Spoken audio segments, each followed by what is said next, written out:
What's up, fanboys and fangirls? Welcome to episode number 20 of the Fanboys Anonymous Group Meeting Podcast. I am your host, Tony Mango, the owner of fanboysanonymous.com, and I've got a stocked panel tonight. I've got Caroline Oliveira. Hello. Kaylin Bruce. Good evening, everybody. Angela Williams. Hello.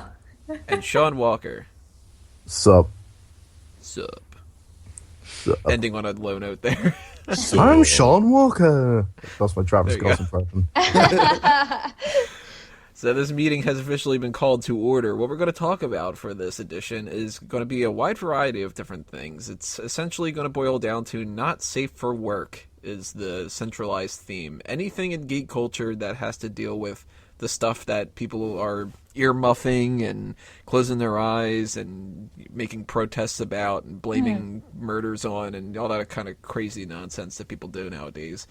One of the reasons why this was a good topic to talk about recently is there was another unfortunate shooting, and there's, of course, you know, the racial issues behind it and just nut jobs and stuff like that. But anytime that this kind of stuff happens, there's always a small pocket of people, or a loud pocket of people, depending on the situation, that blames it on pop culture. And I've purposely not been paying attention to this latest church shooting thing because I can't listen to that stuff anymore. You know, it's the same old stuff over and over again. Nobody ever does anything about it. Nothing ever changes, and it's just rhetoric and, you know, bullshit. But I'm sure there's some people out there that are going, well, this wouldn't happen if there weren't violent video games, or, well, this guy probably was inspired by this movie or something like that. So it's kind of in the zeitgeist right now. That's what we're going to talk about. We're going to break this down in 4 separate categories. Part 1 is going to be the movies and movies and television. Excuse me about that. Part 2 is going to be video games. Part 3 is going to be music. And Part 4 is going to kind of be a little bit miscellaneous, but the anchor point, I guess you could say, is going to be about cosplay. And you might be thinking, what? Cosplay? Like, who's shooting people in cosplay and stuff? Well, that one's mostly going to deal with the nudity side of things, because this all really boils down to, essentially, 4 big topics. Outside of those topics, violence, nudity, profanity, and substance abuse. Almost everything that's considered not safe for work boils down to those. So let's get right into it with the movies and TV side of things. The easiest way for us to just have a branching off point is to talk about the MPAA, Motion Picture Association of America. They are responsible for telling everybody what's not safe for work. And the kind of stuff that, you know, if you are this certain age, then you can watch it. If you're not, then you can't. We've got the ratings from G-rated, general audience. We've got the PG with parental guidance, PG-13. That's, for some reason, if you're a 12-year-old, you're going to have, like, a shit fest, but if you're 13, you can be fine. Rated R movies are for people that are adults, and then they have actually, like, the full-on adults can only watch these ones. There's a NC-17 or X or unrated. For some reason, they can't figure out what they want to do. But when it comes to these kind of topics and stuff, the MPAA is under a lot of fire now that people are kind of waking up to the idea that they're bullshit. Like, they're really, really dumb, the people that are doing this. And there are some really horrible rules that make no sense whatsoever.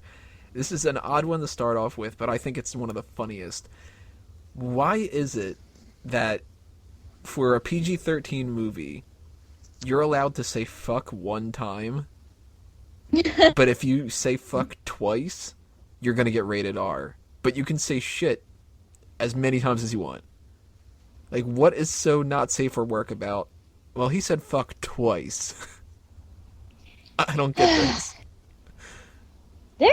They're crazy. Excuse me, they're crazy. I heard also that when a movie has a sex scene, they actually count the number of thirsts of just thrust movement. Yeah, movement. Thank you. Thirsty. Shut up! You guys are horrible. You're gonna make me cry the first 5 minutes of podcast. It's not nice. Anyways, I forgot what I was gonna say. Thrust. Oh yeah, Yeah. They count the number of those because I'm not gonna say that word again. And if it's, I think was like, if it's more than 5, it's R-rated for sure, and it needs to be like in different camera angles so that you can't really.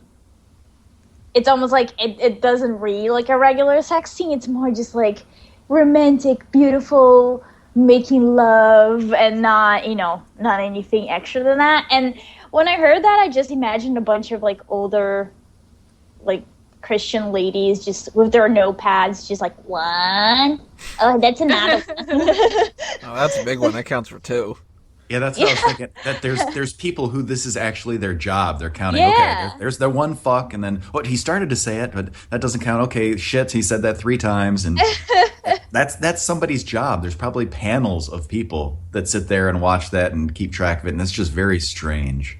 The weird thing is, it tends to be a lot of older white religious men that are on the MPAA, and I mean that's kind of the same in a lot of different parts in Hollywood. Like the Academy Awards are predominantly older white men and whatever, and it's like not that it's a purely religious thing or whatever, but the religious part gets into it a lot.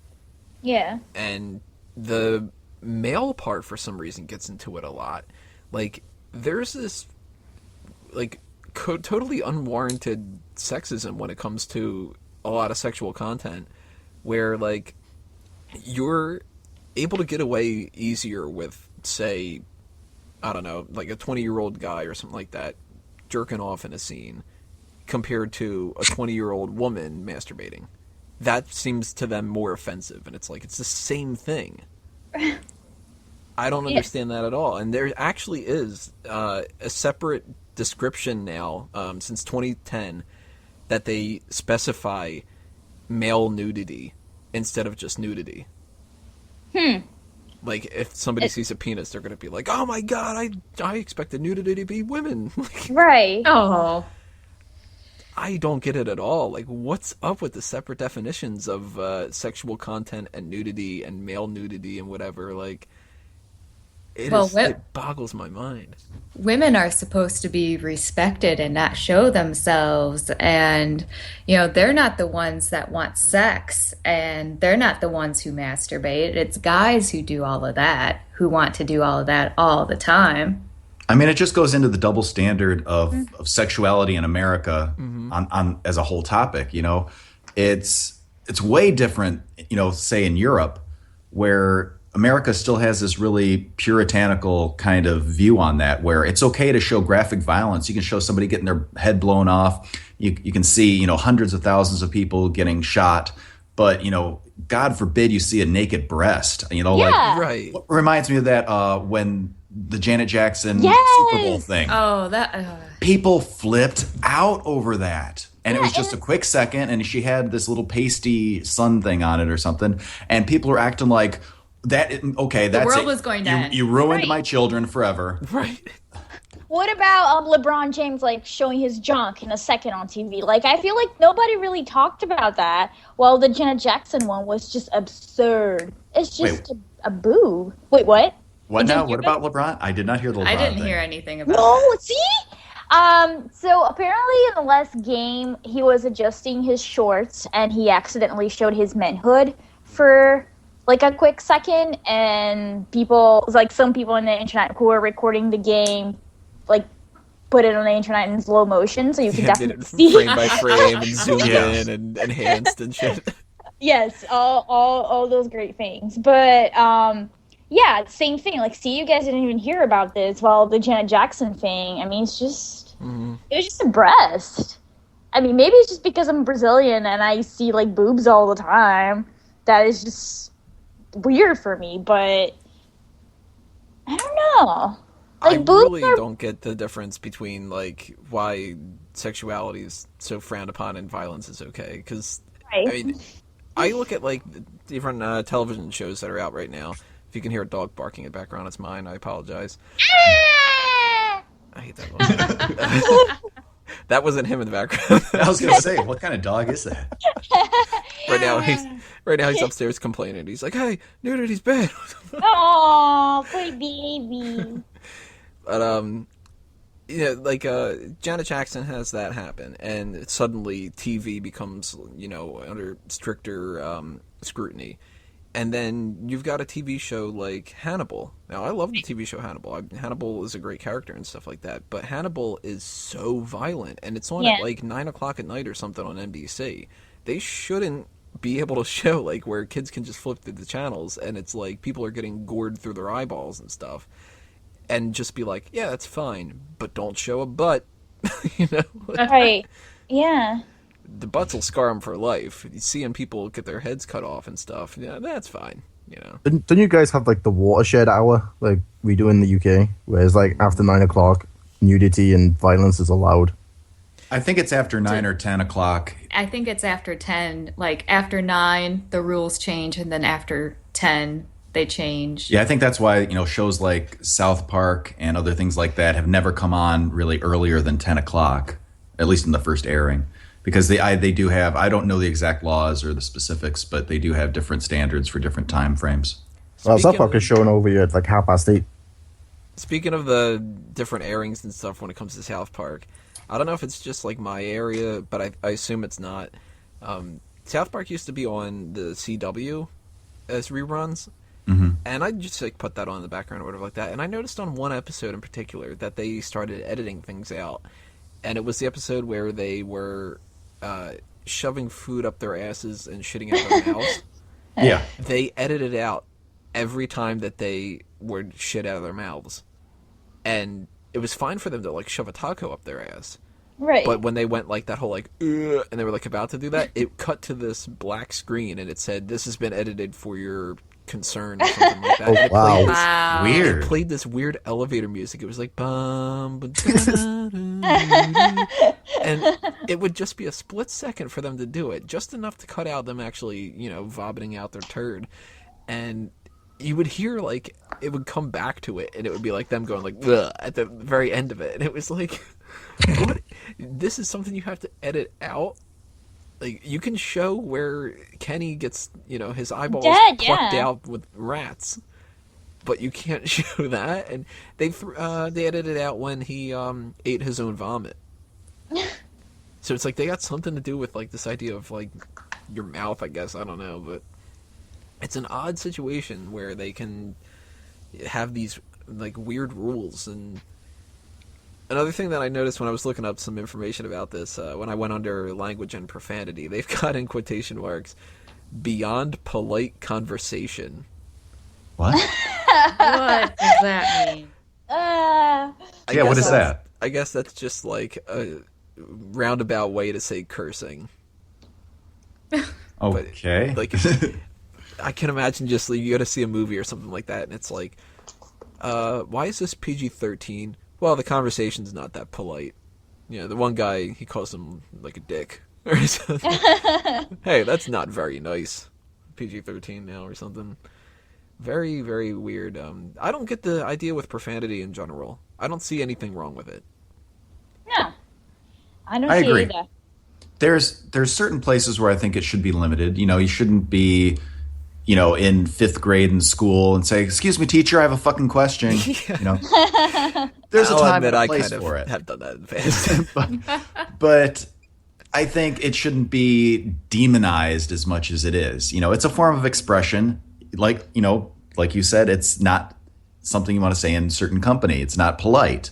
So learning the time and the place, like anything, it's moderation. Yeah. Learning the time and the place to use it properly for the proper effect. But then you get the people and shows and movies and things like that. If you overuse it, it doesn't really have the same effect. You have a movie like Wolf of Wall Street or something like that where they say fuck every 20 seconds.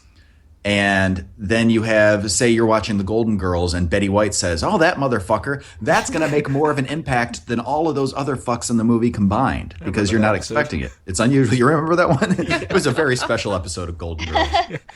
Where she's like, "I'm tired of your fucking shit, Blanche." Blanche was one of the characters, right? Yes. I just assumed so, that it was like Blanche and Agnes and Edith and a bunch of old women names. Gertrude and shit. But that's true, though. I mean, like, you said Wolf of Wall Street. They say it so often in that it's almost just punctuation. So right, and it shouldn't loses be its it's a offensive. meaning. common word. It loses meaning after a while. It doesn't have an effect. It's like that one episode of South Park where they kept saying the word shit. Yeah. Yeah, exactly. Yeah. They counted it on the Exactly. screen. They had the counter going. One of the catchiest songs. The whole "Hey there, shit." Yeah. That's such a good That was song. good. And it's like, I don't get what's an issue when it comes to movies and TV with like that. Like I can see, like you said, where it's certain situations. Of course, you shouldn't turn on the Sprout Network and have that brunette woman. I can't remember her name. She's sitting there with like the little Star pillow, and it's like, "Hi, Star. We should make some crafts today." And he could be like, "I think you should go fuck off." Like that would be really odd. But if a character says like "God damn," they have to bleep out the God part. Yeah. If they say asshole, they bleep out the whole part. So it's like you're an ass beep. Oh, well, what a beep damn thing that is. And okay, so that's the religious part with the God thing, and the whole thing is like people are gonna get offended if somebody says asshole now. People Yeah, so you will could- get offended anyways with anything. I That's mean, true. remember the whole Christmas debacle where, The if war you on say, Christmas. yeah, if you wish somebody Merry Christmas, some people are getting offended over that because not everybody celebrates Christmas. Like, people will just find stupid shit to be offended by, and that's never going to change. Holidays are my trigger. You don't know, like, some people are weird, and they just all need to have pets at home and relax and find hobbies that they enjoy, because it's never going to change. If it's not cursing, it's going to be something else. It's going to be a boob on TV. Like, that's horrendous. I was like, when you mentioned Hannibal, I was even reading interview with the showrunner, and he said that no matter how grisly things will get on Hannibal, he will never show a rape scene, because to him that's where he draws the line. And he was saying how rape, it's so common in so many TV shows, and he even mentioned Game of Thrones, which, I mean, I don't even know what's going on this season, but I guess he was like talking about I think the game's backgammon this time. yeah, whatever that is. I would tell you the rules, but I don't know them. I just know it's some old game. I'm just gonna sit on my fucking throne. That's all. Porcelain throne. Yeah. That you brought up the Game of Thrones thing, though. A lot of people are complaining about some kind of a rape scene that happened recently. Yeah, I have no idea. But I thought that he was talking about when the Lannister like kind of like raped his sister when she just lost her son or something like that.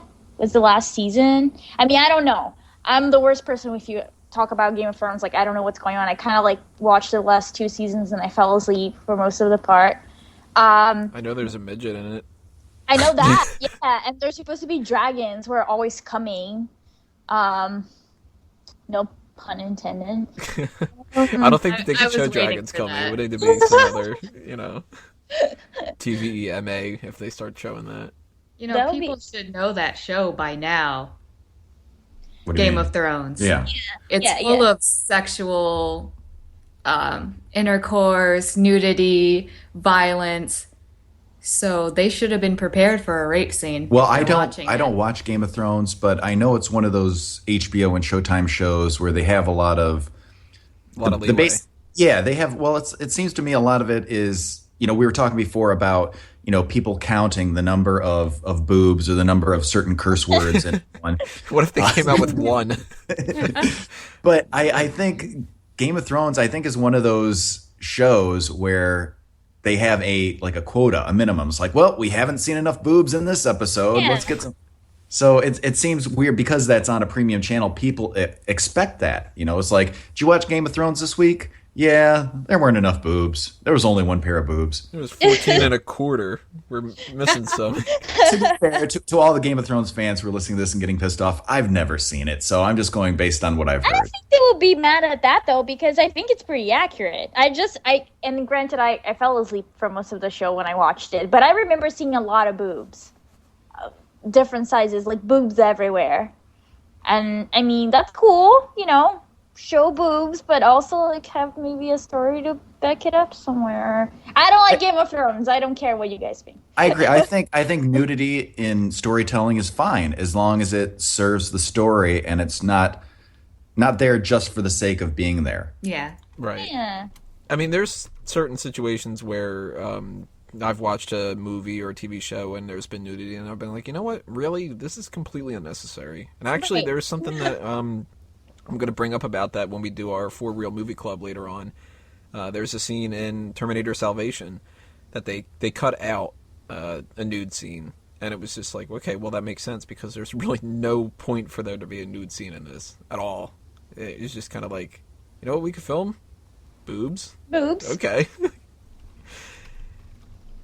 I mean, even with horror movies, like I love horror movies, obviously, but for a movie like Friday the 13th, it was kind of like a running joke that in every single movie you wanted to see a girl with her boobs out, like running scared and being killed with her boobs always on display, because that was just, for some reason horror movies, blood and boobs just like went together perfectly.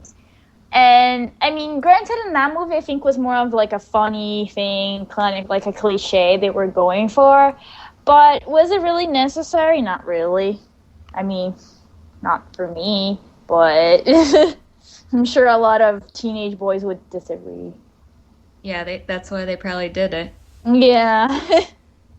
Playing up to the audience. I mean, I'll admit I went to go see Coyote Ugly in movie theaters. Oh. Sad. And I'll admit that I was so pissed about that because I was like, some of these girls are really He's expecting cute. boob. And I was like, this is a fucking love story. This is really You lame. try to resist, try to fight back it. You were hoping for the Sadly, female version of Magic Mike when you went. Sadly, I like that song, Can't Fight the Moonlight. So that was the only takeaway I got from that movie. I was just kind of like, all right, the song's good. I paid $10 to listen to one song that I like. Great. Oh man, yeah, that's actually a good point. Like Coyote Ugly, a movie where some nudity would make a lot of sense. It was like dumbed down and made like into a suppy love story that was really stupid. And then you turn on Animal House and you see Donald Sutherland's ass. It's like, oh, I didn't want to see this. Like, odd choices in certain movies and stuff when it comes to what to show and what not to show. And I forgot to mention about the when we were talking about Game of Thrones, the idea that Netflix and stuff, they get away with a lot. yeah, The Marvel's Netflix series that they just did with Daredevil showed Jesus Christ, that was significantly gross. more violence than they've ever done in any other Marvel thing. No spoiler. fucking I haven't balls. seen it yet. He becomes Daredevil. Oh shit. But there's a lot of violence in there. I mean, a certain character, I'm going to do the non-spoiler edition, a certain character smashes a certain other character's head in with a car door. wow. And you're just like, that alone right there is worse than anything you've seen in any Avengers movie. Yeah. Wow, Oh, I yeah. don't know about that, but the bowling alley scene was kind of... Oh, the bowling alleys. Okay. Jeez. I mean, Yeah. and then now they're going to be bringing Punisher into the mix. And Punisher literally is just like, I fuck everybody Yeah. up. They named him well. Yeah, I mean, he literally punishes. Like, there might as well be a scene where he just takes, like, a hammer and a bullet and just figures out some way to kill somebody like that or something. I don't know. Like, that's going to be super violent. And Jessica Jones coming up, I mean, the story with Jessica Jones, if you're unfamiliar with it, is, it's not like the Spider-Man one where it's, like, great power and great responsibility and stuff, where Batman, where it's like, my parents died and now I need justice, and Superman, I'm a symbol of hope and indestructible and whatever. Jessica Jones is like, kind of got raped once, and it's like, whoa, they're gonna do this in a Yeah. fucking TV show? Holy shit! Like, it's gonna be Doctor Who that rapes her? Like, Oh my god. Sonic Screwdriver jokes. I mean, jeez. Oh jeez. I wish I had known anything else about Doctor Who. I would have kept that joke going, but You I've know, never watched a one of single my favorite episode. 10-inch. Doctor Y. But another thing that happens, we've been talking a lot about sexual content and language and stuff, but we mentioned earlier about violence with the kind of lax attitude that they have in movies. I remember watching Kill Bill, and just being like, wow, there's a lot of blood in here. And I was fine with it because I have no problem with it. I don't actually like watching gore porn movies, though. Like, there's a difference to me between watching, like, Hostel, where you're supposed to just be grossed out because somebody's getting their Achilles tendon sliced and stuff. Or, you know, even, like, some of the later Saw movies. You're just ripping out bones and so on. I'm like, I don't need to see this crap. Like, this is really just... There's no point to it. Oh, I can't watch those. Or They're something just like a too Kill bad. Bill where it's for a joke. Like, Kill Yeah. Bill's clearly fake. You know, she cuts off, like, somebody's arm and it's squirting up for, like, 2 hours straight, and it's the crazy 88 and shit. Yeah. But they were forced to tone that down a little bit because it was getting an NC-17 rating. And I look at that now, at the rated R edition, and I'm like, what the hell did they tone down? Like, this was okay for them to be like, okay, now it's rated R. What the hell did they have to do to get the NC-17 rating? Well, Kill Bill specifically, that one's so exaggerated. It reminds me of a comic book style. So Exactly. yeah. That was the intention was to mimic a lot of the very like Pulp Fiction-y Japanese kung fu movies where things were just so out there and just so extravagant that it became like a comic book. So it was almost like telling the audience, you know, this is not real, right? Wink, wink. Like, blood wouldn't go like that. And even the blood itself, it's very red and just very vibrant. very watery. Right. It's Just short, like, shorts out like a freaking but- hose. But yeah, like I even was thinking about what you guys were saying. What it would be like if a movie like Kill Bill, even we know like it's very like comic booky, yes, but what kind of rating would it have gotten a few years ago, where when we weren't overdosing pretty much on violence? Like every time we switch, the TV on, there's like another shooting happening, or there's like this horrible details of crime scenes, and we're just so numb to it. And in the past, I feel like something like Kill Bill would have been not even made, even if it didn't look real at all. I don't know, because that's tough, because you look at like a lot of older movies, and I mean, everybody went nuts when in Gone with the Wind, it's frankly, my dear, I don't give a damn, and they're like, oh my god, he said damn, my heart's gonna explode. And now you turn on even TV, and people are making masturbation jokes at 8 o'clock, and people are getting more violent on TV and stuff like that. I'm fine with it for the most part, and unless it's kind of like an exploitive kind of way.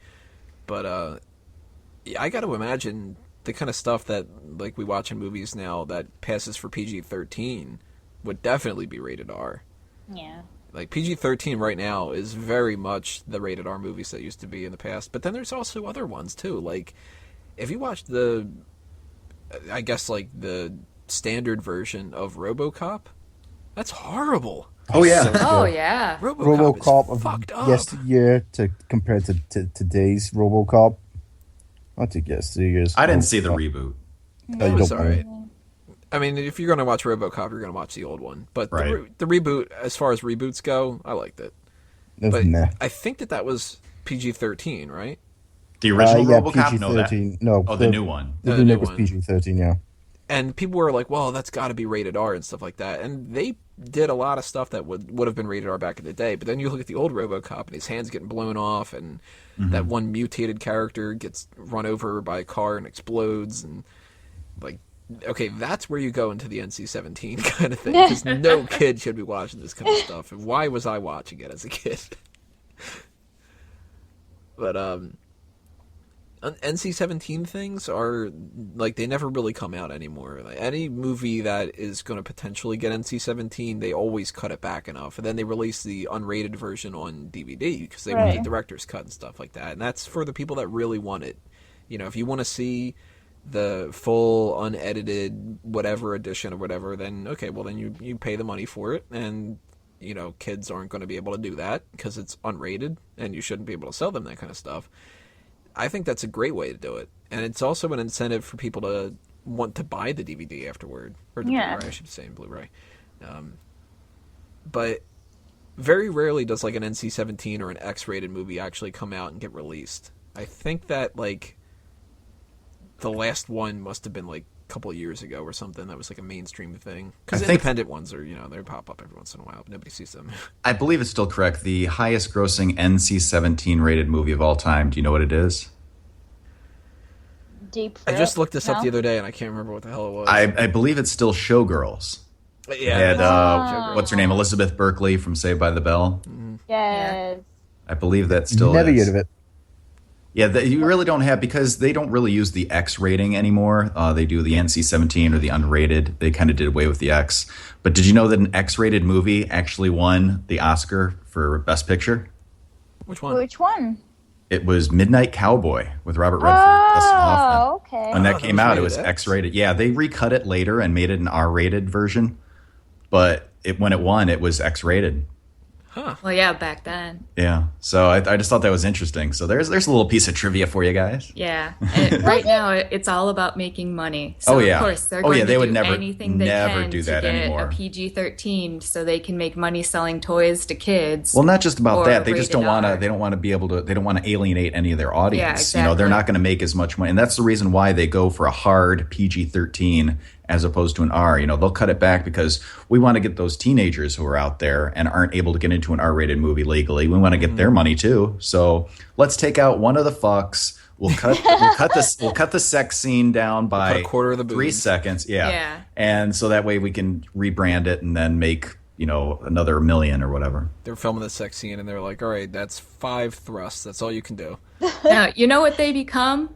They're two naked people, and you can't see anything. Yes. They're laying flat down in bed with the guy on top of the girl, and they barely move. Yeah. Yes. And as soon as the guy gets on top of the girl, she's just like, oh my god, that's amazing. Yep, and that's it. It's done.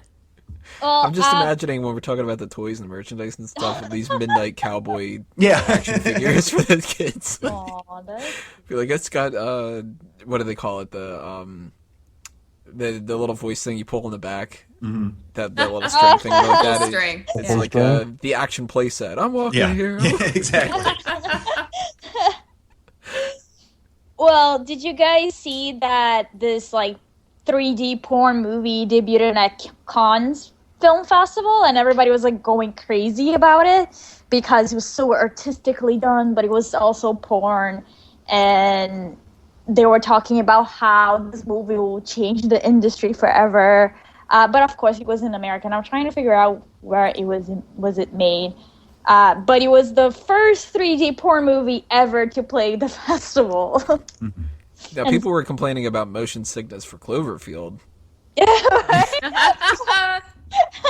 Oh, yeah, Nice. that was it. Oh, and I do have to correct myself. I did misspeak earlier for everyone who was listening and got pissed off. Yes, it was not Robert Redford. I meant to say John Voight in Midnight Cowboy. I misspoke. Yes. I'm not an idiot. It was actually Twilight Cowboy. Oh, yes. That's a movie nobody should see. That should be NC-17 instead of this young adult shit. Something we didn't talk about when it comes to movies and TV that is actually relatively new and kind of branching off the idea of what would it be in the past and stuff. Substance abuse has always been something that they have taken into account, but now they take cigarettes into account. If you have somebody smoking a cigarette, they factor that into your rating. Really? That's ridiculous. Yes, I thought that was so strange now. Now, I'm totally against smoking cigarettes. I mean, I'm totally against drugs in general. And to be, fair, I'm against drinking and, pretty much anything. I'm boring as hell. But I kind of like it because, to me, there is a subjective kind of thing here. Not subjective, suggestive. If you take, James Bond, for instance, Bond used to smoke all the time in the movies. I mean, the most iconic line in the first film that everybody knows, the name's Bond, James Bond, he's lighting a cigarette when he says it. So for now on, etched in cinema history, it's James Bond holding a cigarette, with a lighter, it's saying the name's Bond, James Bond. And when you have, kids or something like that, they're watching something like that, they're more likely to kind of be like, oh, that's kind of cool, I'll do it and stuff. So I like the idea that they're factoring that in there. But I think that it might be something that is kind of we need better people to judge this shit. Right. But Tony, Yeah. they fucked up Constantine by not having him smoke. A character That's like Constantine, true. he's Yeah, gotta because smoke. It's part of his it's character. part of his Yeah. character. It's what he is. It's why he's going for everything he's going because he knows he's dying of lung cancer. So I agree. Do they also factor in alcohol use? That they don't, and that seems really odd. That is really weird because they're both legal products. You know, Right. if you're of age, they're both legal products. They're both harmful, but I don't get why one is demonized necessarily more than the other. I guess it's kind of the same as why you can't advertise cigarettes on TV, but you can have beer commercial after beer commercial. That doesn't make sense to me either. Is that a new thing that they are factoring cigarettes? On No, I don't know when they cigarette started advertising, it was in the 70s, I believe. No. that I they- mean in movies. I think they started in the 90s. Relatively recent, but not Yeah, like, in the late 90s. not like okay. last year. I mean, wouldn't that make the what is that movie called? Oh my god, this is gonna drive me crazy. Big. That movie that it's Shaft. all about drugs. Requiem for a Dream. Yeah, Um, that was my next guess. you've heard that? Yeah. Well, yeah, it's a great movie, but I feel like I don't know. I'm sure that it got a R. Oh yeah, rated that was movie, definitely right? in there. Good. Well, there's a nude scene in there with Jennifer Connelly, and she's Yeah, totally and there's full frontal. and they're sticking a dildo up her ass. Mm-hmm. I mean, you don't see it, but you get the idea. And And the there's old white men and the MPAA are like, "Oh my god, what the fuck?" right.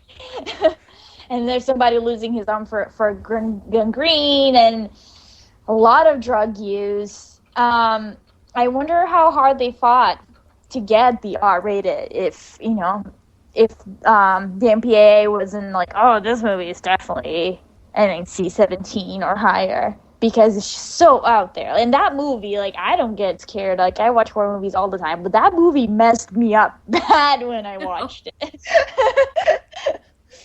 That had to have been one that was like an unrated edition. Oh, yeah. Yeah, maybe they released it in the theaters as being a little bit less out there.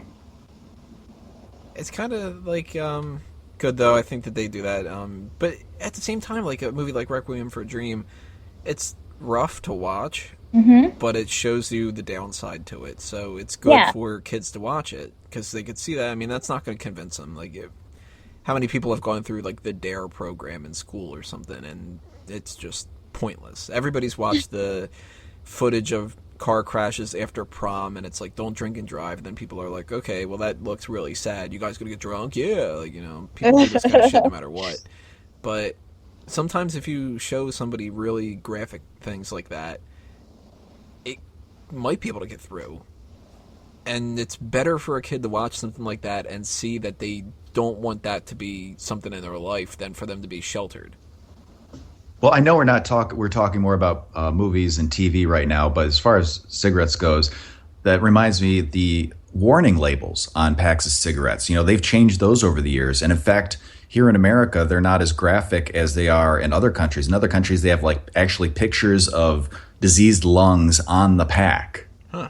And They've been trying hard to get them here. they've been trying to push for stuff like that here in America too. Do you know anything about that, Sean? We got like the heart disease and liver disease and kidney disease all up on the fucking box. This is gross. Yeah, they want to make legislation here, I believe. I might be wrong here, but like half of the package actually has to be part of the warning label. I mean, that's good, but I don't think it's it's ever Assume gonna it's not going to happen. stop anybody. exactly. Yeah. Is that going to affect maybe 0.5% of people? I mean, people who are like, they know what it is. They know what's going to. So I don't get all the warnings in the world are not going to change people's habits. No 3-year-old doesn't already know that smoking's bad. Right. So, when they're old enough to buy it, they've made their choice. That's why I think To be fair, restricting you've it. got the anti-smoking ads over in America that we don't have, with like the peel off skin and shit. It's gross. Yeah, Especially when you're those- watching Monday Night Raw. Those are ridiculous. Yeah, you can show that, somebody peeling their skin or somebody ripping their teeth out and stuff like that on a commercial at 8 o'clock at night. But if you showed that in a movie and it was something where it was like somebody, pulling teeth out or whatever like that for a torture scene, suddenly that'd be, no, it's too far. Yeah. That's really odd to me. I don't get it. Like, I wish I could have had somebody from the MPAA on this podcast to be like, no, but see, for the one thing, boobs are bad or something like. Yeah. I don't know. Oh, but it's a weird hypocrisy that goes down with that. Was it? I'm sorry to interrupt. I'm go ahead. sort of just talking to Kaylin. What is it? One of our comedians that we listened to that we saw live, on one of his recordings, he was a writer and he was meeting with someone who didn't want him to use the word midget because it was just as bad as the N-word. But then he couldn't get the guy to say what the N-word was. Yeah, it's like... But the guy had no problem saying midget he's a million like, times. It's just as bad. No, it's not. You know how I know it's not? Because you're saying midget, and you won't even say what the other word is. Yeah. So it's... Is midget beyond polite conversation? Yeah, it's ridiculous. I mean, maybe it's not, politically correct. That's a whole other can of worms. I don't know if you want to get into that in this part, but political correctness as opposed to things that are flat out, are we just going to limit everything that's offensive to anybody? Yeah, I mean, it's impossible. There's something I definitely want to bring up when it comes to offensive words in the music section, because there's a specific song that reminds me of it. I can't wait. Yeah. But when you guys, I think probably the last thing that we can talk about when it comes to movies and TV, when you see the rating for something, does that ever actually play into an account of what you want to see? Like, I look at something like the movie trailer, and I don't pay attention at all to the rating of the movie trailer. I mean, you see that there's the green one approved for all audiences, or the red one, the restricted red band trailer. If a red band trailer is up, the movie's rated R for sure. And if a green one's up, it could be anything or whatever. I never pay attention to what the rating of a movie is until I already have like a reason to. Like comic book movies come out and they'll advertise them 8 months in advance or something like that, and it'll say this movie is not yet rated, and I'm like, all right, well, it's PG-13. It's going to be PG-13 no matter what. They're never going to make a PG one because it's just not violent enough to have, Iron Man kill somebody and stuff. You have to do that kind of stuff. It's going to be PG-13, but it's not going to be rated R because of the same merchandise stuff, all the Midnight Cowboy t-shirts that you want to sell and stuff. But like, if I look at a movie like that, and if that were to come out rated R, like Deadpool is going to be coming out eventually, and a lot of people, a lot of people are in that mentality. That has to like, be that R. has to be rated R, and that's one of the few times where I'm like, yes, that does have to be rated R. They're never going to do it though. I don't think that they will, but they keep saying that they might. It's according to Ryan Reynolds, they said he's going to be R. So, Punisher was rated R, and he should have been because he's the goddamn Punisher. If they were doing, the latest Fantastic Four movie, that would have been rated R and stuff like that. A lot of people go into those movies and they go, well, if this would have been rated R, it would have been better. And I think to myself, not necessarily. I mean, there's so many movies that are rated R that if you could have cut it out to PG-13, maybe those cuts would have even made it a better movie. Yeah. Like, just having more violence or more profanity or whatever like that doesn't make it better. Right. Does that ever like bug you guys when you watch a movie and like if you would have seen RoboCop, it would have been like, oh, this should have been rated R? No, I've never. Now that I'm over the age of 18, I really don't pay attention to ratings. I pay attention to what I've seen and heard about the movie. I mean, I think it can, as long as the movie is able to stand on its own without that stuff added, I think that's fine. It means it's a strong movie. But it's also funny when you see edited films on cable and Oh, I hate that. I want these monkey fighting snakes off this Monday, Friday plane. Or this is what you get. This is what you get when you fight a stranger in the Alps. It's like, One of my favorite instances of that, a movie that nobody's ever really heard of before, Glengarry Glen Ross. Yeah. Alec Baldwin. Thank you. Right? Somebody knows the movie. Of course it's my Caitlin. God. One of the Baldwins. Alec. Yeah. That movie is amazing. It is boring as hell to 90% of the people that would ever watch it because it's just a bunch of guys talking the entire movie, but it is phenomenal. It's so quotable and stuff. And there's this whole diatribe that Al Pacino yells at Kevin Spacey at one point in it. And it's just him one-sided yelling at him for fucking something up. And the edited version on TV is just so neutered down that it's terrible. Like, there's a line in it, and it's a simple line. It's just, "What are you going to do about it, asshole?" And I'm watching it, and it's like, "What are you going to do about it as help?" Oh man. Yeah, completely loses meaning. Going back to Kill Bill, you were talking about that not too long ago. I actually was flipping through, this is a couple months ago, and I was flipping through on late night cable. Did they have the edited version that was moderately wound Bill? Yes, basically it was. I couldn't Nice. believe, any Tarantino stuff that you're going to put on the air, you have to edit the heck out of it. And it's just, at that point, you are mangling the film so badly, it's pointless. You Yeah. just might as well not even try to do that, If you have to make that many changes, just show a different movie. Because it's not the same movie anymore. Pulp Fiction, when they air that, they can't show when he shoots Marvin in the face. Yeah. So they just cut and have this fake gunshot sound. I don't even know why they picked that sound, because it doesn't sound like a real gun going off. It's like he's sitting there, he's got the gun positioned on the back of the chair, and he's, doing his lines and stuff like that. And then it just kind of cuts to black, and you hear like, "Oh, I shot Marvin in the face." And then there's like 5 seconds of silence, and then it cuts to the next scene. You're just like, all right, well, I guess he did. I'll believe you. Yeah, it's another one. They shouldn't even bother trying to edit it and put it on TV.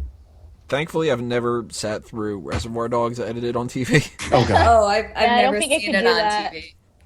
He probably duct tapes the ear back on, and he's like, "Sorry, buddy."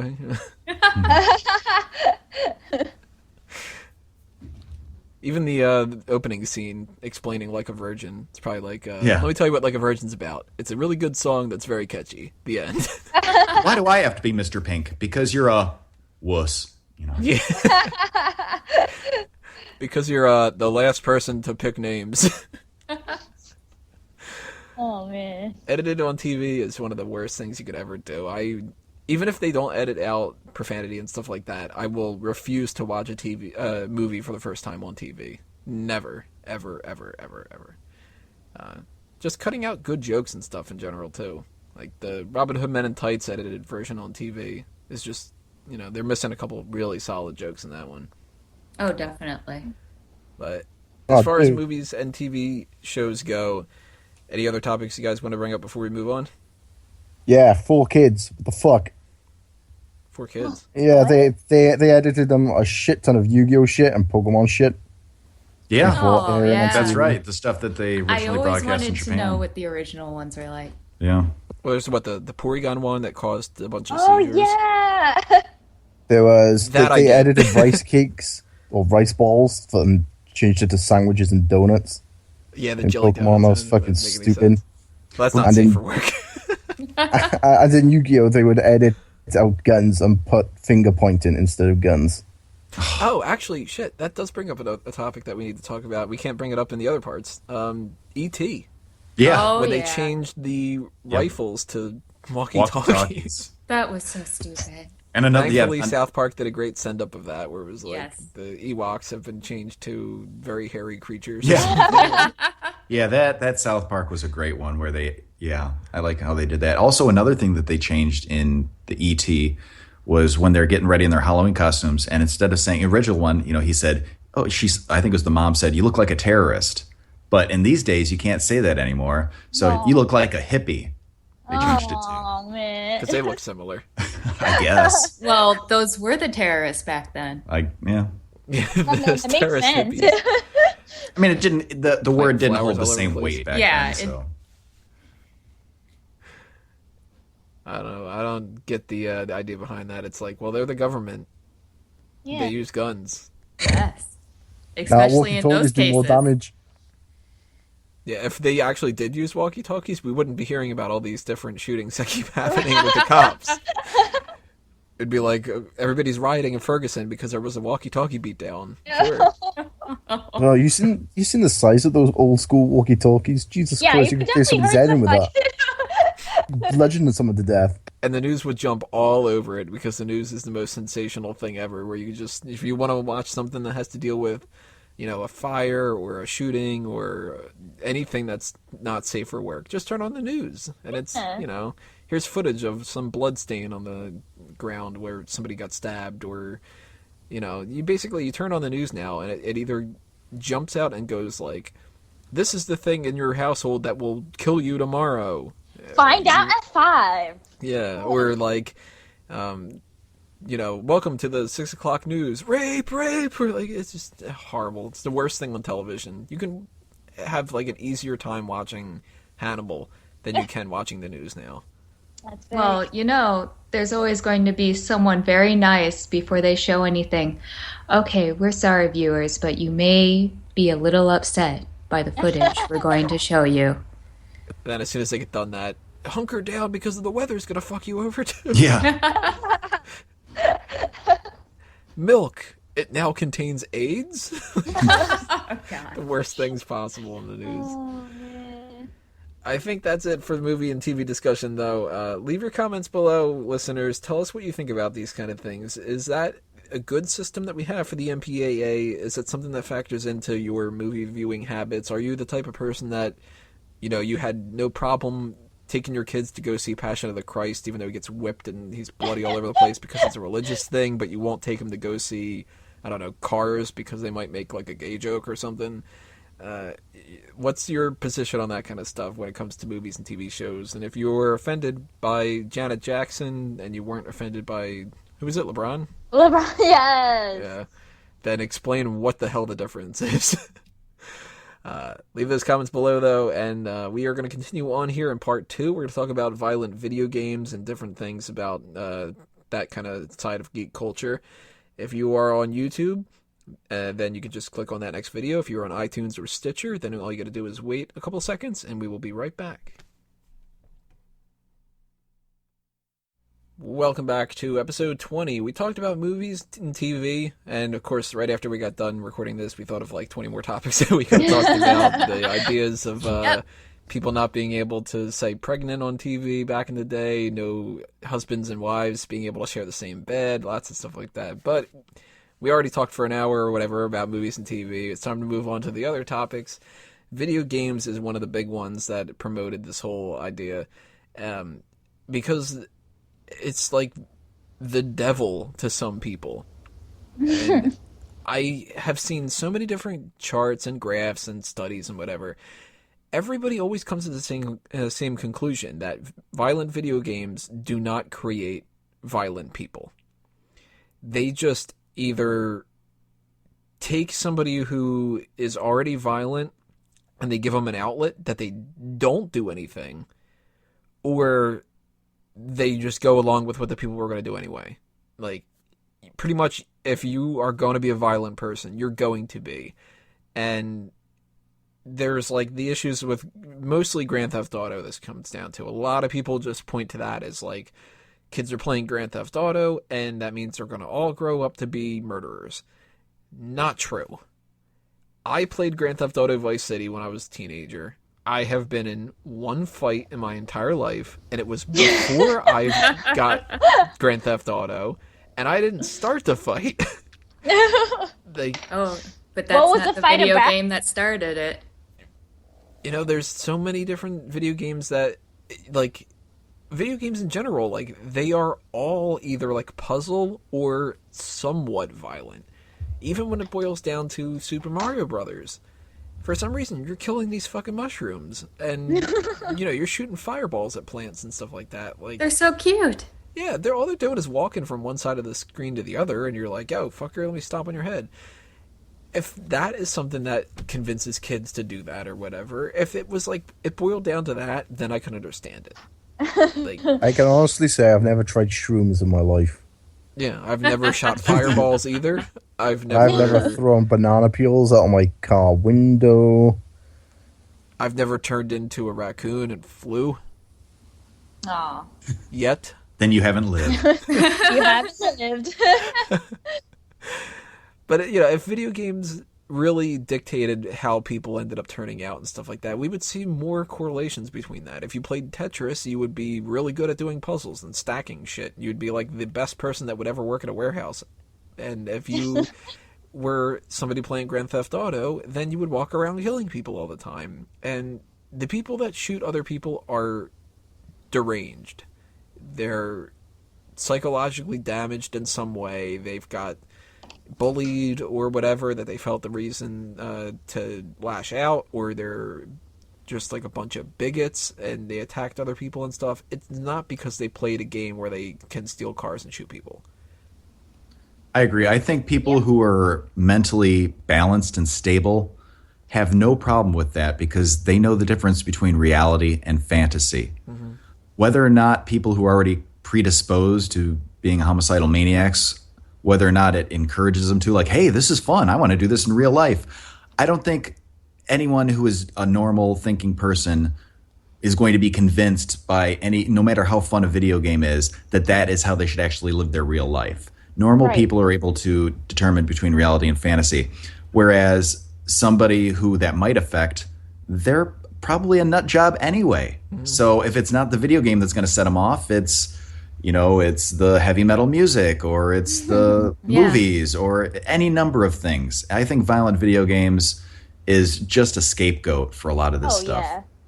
I mean, just think about it. If that was the case, if violent video games, especially like realistically violent video games, were to blame, we wouldn't have had serial killers or mass murderers before video games, which is just not, it's you can't even, I mean, come on, we had the Holocaust, which was, I mean, like the worst thing that's ever happened. Yeah, exactly. We had tons of serial killers. We had horrible war-related atrocities aside from the Holocaust, and I mean, no video games, And it's just, the truth is that we as a society, we're constantly looking for scapegoats.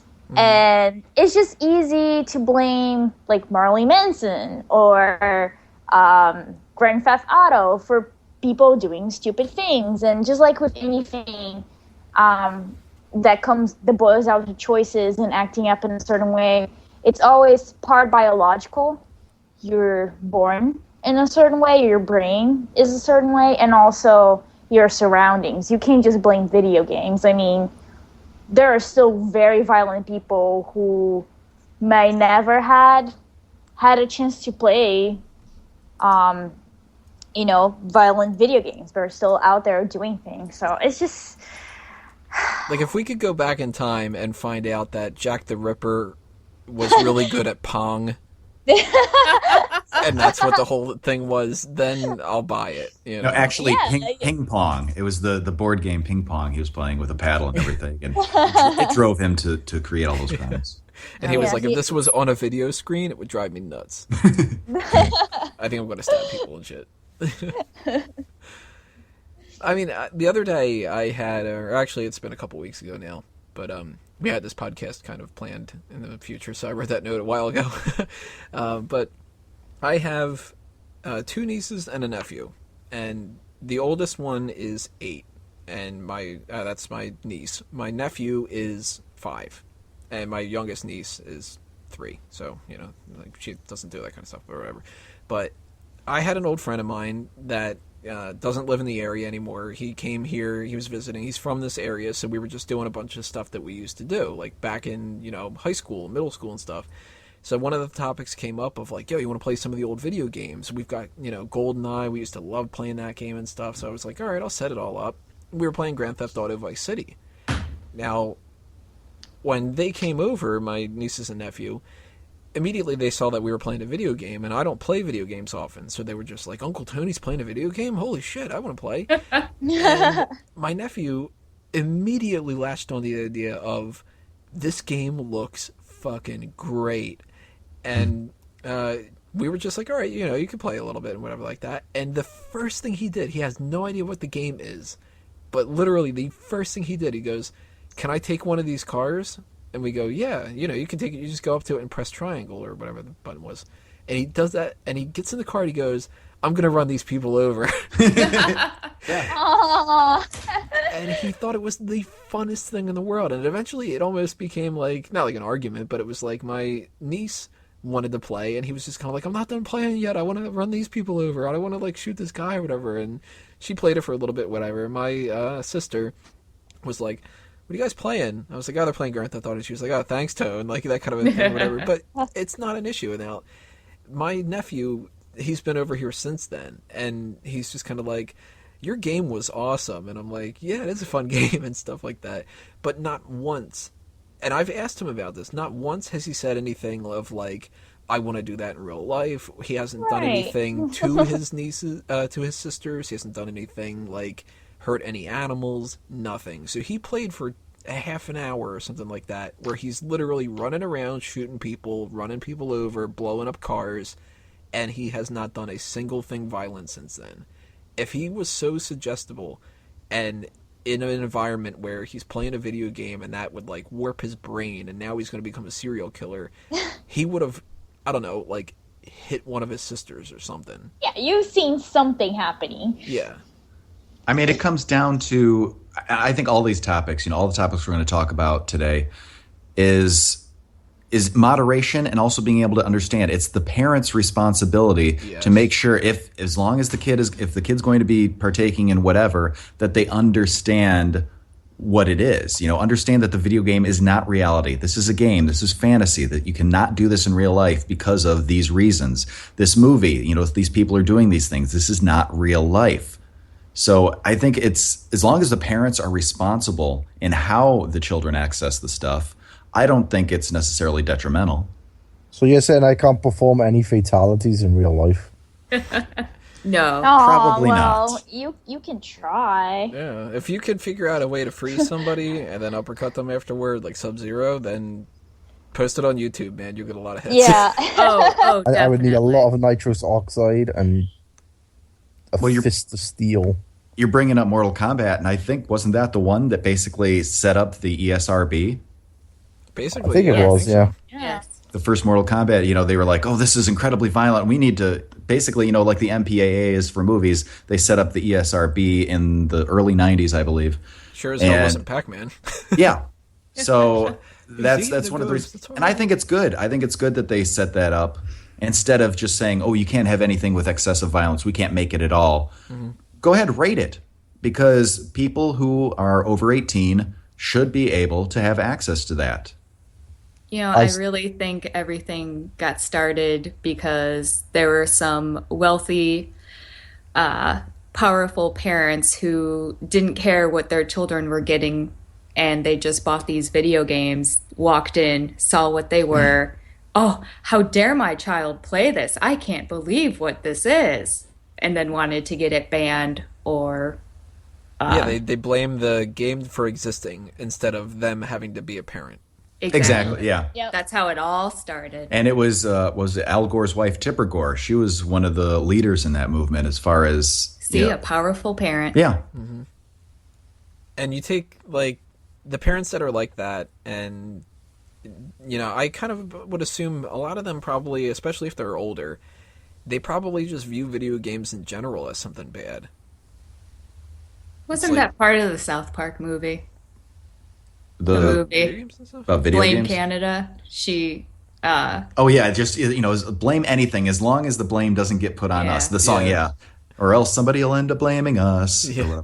So but, yeah, I could see older people just being like, "Well, it's these damn video games like that." I mean, we're going to talk about it in the next part, but a lot of these older people are like, "This music that these kids listen to, that's why they fight people and stuff." And it's like, you're just not used to the culture, and you don't, people back in the day were like appalled that there were these talkies, these movies where you could talk and then people are saying these terrible things and stuff like that. It was like, we had the nice silent films where all you heard was the fucking piano shit. And video games are something that you either kind of you get it or you don't. And there's a lot of people that are just like scared by them for some reason. Like I don't understand why you would want to sit and play a video game all day, but I'll put on TV and watch it for hours on end. It's the same kind of thing. In fact, it's more interactive to play a video game because you actually are like kind of creating like motor function skills and stuff. Yeah, exactly, and decision making as well too. It's like it's statistically, people that play more violent games like shooter, survival games are better at making decisions than people that don't. So it's not all bad. We can't just like deem them as, oh, they're corrupting our youth, and not realizing that, they're games. Just like any other game. Like if you play Monopoly, it's developing some sort of skill, and you might also blame it as making people greedy or something. It's just stupid. Yeah, by that rationale, if violent video games, like you're playing Mortal Kombat and you're Sub-Zero or Scorpion or something like that, and they think that you're going to turn around and do that in real life, well, if you're playing Monopoly, you're going to be a real dick with money. Exactly. Well, I mean, whether you're talking about film or TV or video games, they each have levels of the violence too, as far as something like I was saying before. If it serves the story, if it's there you go. If it serves the story, but then again, some of them are just gratuitous. Like Mortal Kombat, I would say. Manhunt was one that I played and I liked. Some of the Saw movies. Bone Storm. Bone Storm, buy me Bone Storm or go to hell. So some of them are gratuitous, but I don't think that's necessarily bad. There's a time and a place for it. And some of them, the violence, like Mario, it's cartoon violence, but it's violence. You're killing these little creatures. So there's different levels. You can't just say all violent video games are bad, because there's different levels of it. It's shades of gray. It's not black and white. I hope there's no 50 Shades of Grey video game. Oh my god. Tony, did you now have that you said that, there's going to be. Oh, Tony. They're going to do that first movie video game tie-in, that 3D porn one. Oh.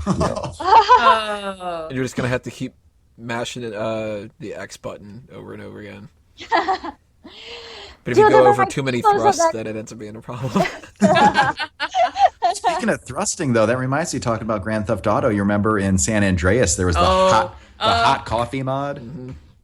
Yeah, that was one. They actually did a recall on the game because although it was something that wasn't part of the finished game, people hacked it and found out that the code actually was on the original game. So if you had the original disc and you did some series of things that basically kind of broke the game or hacked it, that you were able to play this little mini game where you could do this basically sex game. You could have sex with one of the girlfriends in the game. And they actually offered a recall. They're like, oh, you know what? The game's defective. Bring them in. We'll give you a new one. And I never did that. I'm like, no, I'm going to keep my original one. It's not broken. I'm not taking it in. I was an adult when I bought it. So. And you did do the sex game. No, I didn't. I saw the video. I looked up the video online, but I never did it. Yeah. No, because it was all over the tried. news when it was all over the news when that first broke. Wasn't there an Assassin's Creed? I forget which one that it starts with like a sex scene as a cutscene. I think it was like the third one, because I remember that I had asked my mom for that game for Christmas, and I was playing that game Christmas morning, and the sex started. Well, to be fair, the title of the game does start with the word ass twice. You beat me to that joke. Yeah. I'm convinced, though, that people weren't looking for the hot coffee thing, trying to get any kind of like sexual content. I think that they were looking for Mew. Yeah, that could be. You leave you out of this. You have to push the truck out of the way. Yeah, why aren't there people trying to say that the Pokemon thing is not safe for work anymore? That used to be a big problem. Yeah. People were like, that's corrupting minds, and kids shouldn't be playing Pokemon because it's going to ruin their religious values and shit. It's virtual. I never understood that. It's virtual dog fighting. Mm-hmm.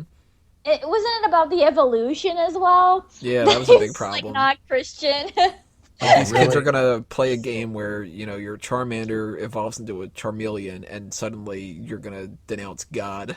That was before they introduced God into the games. There's a God Pokemon now. Yeah. Oh, Lord. Yeah, some I of still the don't know how to pronounce that. legendaries. Is it Arceus or Arceus or what? Arceus. Oh, Arceus. I'm not even going to try. It's just like some horse thing. Just like, yeah, that's what I think about, praying to God and praying to some like horse with rings. It's a Pokemon. But people have a problem with those kind of things. If even Pokemon is a problem, then of course something like Grand Theft Auto is, or Bully. I never played the game, but I mean the game is you're a fucking bully and you bully people. And there's like free roam games where you have the ability to just like hit civilians and stuff, and it's fun. I mean, Yeah. It's an outlet, so I don't have to do that in real life when people piss me off. And I'm more likely, if somebody cuts me off in traffic and I'm feeling like a road rage kind of thing, I'm going to be like, I don't even honk my horn. That's the type of person I am. Wow, that's amazing. I'm more concerned with making sure that I'm stopping and I can turn my wheel, to instead of just like honking my horn and ramming into the person. But if I'm all stressed out and stuff, instead of me, getting out of my car, dragging them out, beating them down, taking their car and trying to get 5 stars, I'm going to go home and I'm going to play a game instead, 5 stars.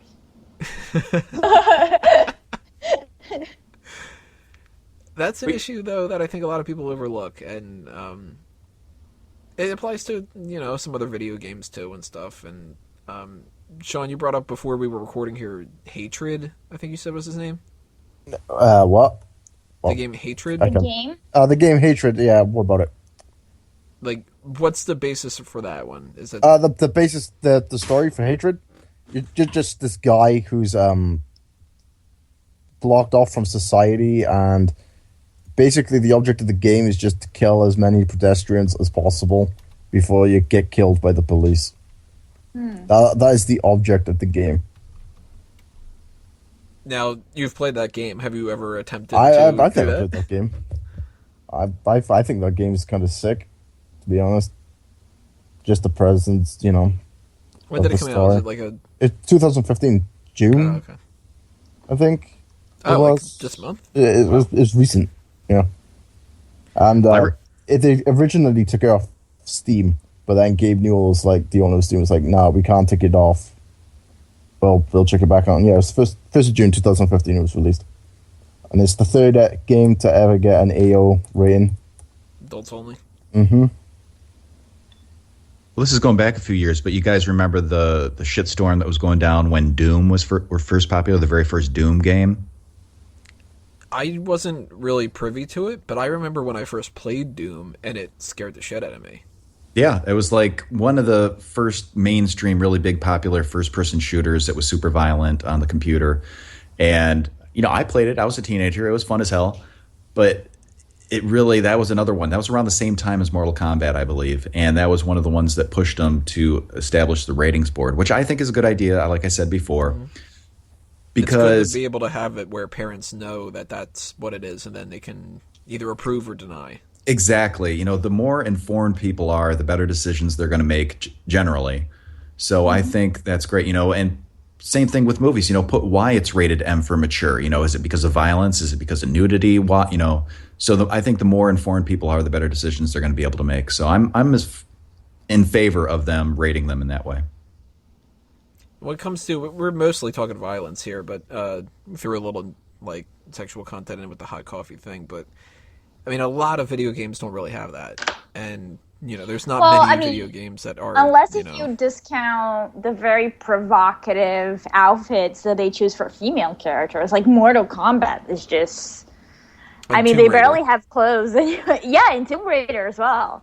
I don't know. The new Tomb Raider, she's got a lot of clothes. Or do you remember there was a game that came out for Xbox? The fighting series, Dead or Alive. Dead or Alive. But they did the extreme beach volleyball. So it was all the girl fighters in the game in these skimpy bikinis. Bikinis, yeah. And that was kind of weird. That was basically, titillation. But I thought it was weird. A friend of mine actually had that one. I never owned it. I never had an Xbox. But I saw him playing it. That was your reasoning why you didn't own it? Yes. Not like I wouldn't buy this game. It's, I don't have the system for it. I might, I don't know. But it didn't really interest me. But as far as games that are like, because I don't know if you guys ever watch Twitch or you're familiar with it, but people stream video games, you can watch them. And in the newest Grand Theft Auto, which I haven't played either, but there's a strip club part of it, and I guess it's full nudity or at least topless. Yeah, there is. No, it's full nudity. Is it full nudity? Okay, and You can get to full nudity. I guess people are getting in trouble on Steam if they're, or yeah, not Steam, but Twitch for streaming that because there's policies against no nudity on Twitch for streaming. So there's certain parts of the games that they're not even able to play while streaming because of whatever restrictions on it. That I don't know why that reminded me of it specifically, but I mean I know why there's a connection here. But what do you guys think of the Game of War thing? They literally advertised this as just Kate Upton's breasts. Yes, they do. That's the whole advertisement of this whole entire game, and as far as I know, there's nothing sexual about the game. But No, I tried the game, didn't like it. It's full with microtransactions, and it's just nah. But I bet it got all the 12-year-old boys to download it. Oh yeah, of course. I mean, especially the whole like slow motion riding on the horse with those things just like flopping around. Like, how obvious can you get? They might as well have just zoomed in. Yeah. Boob of War. I mean, Game of Boob. I mean, Yeah. I mean, the fappening, the video game. Speaking of boobs, I'm going back to Twitch there. I don't know if you guys watch any of the streamers on there who play games. I know one of our cast members here likes to stream on Twitch once in a while, Mr. Shaughnessy. But there is a thing that I've noticed, a lot of the girl gamers, which, I'm all for everybody playing games. Awesome. If you're going to play games and enjoy it and people enjoy watching you. But I think a lot of the streamers kind of exploit themselves and they use their sexuality. A lot of the girls and women who are playing the games will purposely, because you have a camera on you, a lot of players do. And so people can watch you playing the video game and, have a chat going with you. And a lot of them will purposely wear low-cut tops. Yeah. And I think it's an attempt to get more viewers. And then it's like, and then people come in, then you get the kids coming in the chat making rude comments. Like, oh, why are you guys being so rude to me? Why are you making all these sexual comments? But at the same time, it's... I guess we'll get into that in the cosplay section, too, as far as skimpy clothing. I'll flat out admit, you guys are going to be seeing a thumbnail on this video that has Lara Croft basically nude. Because it's going to get hits. Yeah. And it's like... Make sure it's the new Lara Croft, though. The Camilla, whatever her name is. I don't have a clue. Lara Croft. She's pretty fit. I don't know. Sex sells. It was whatever one I could cover up in strategic places. It's true, though, and, I mean, we're not talking about YouTube in general, but we might as well just toss that out there right now.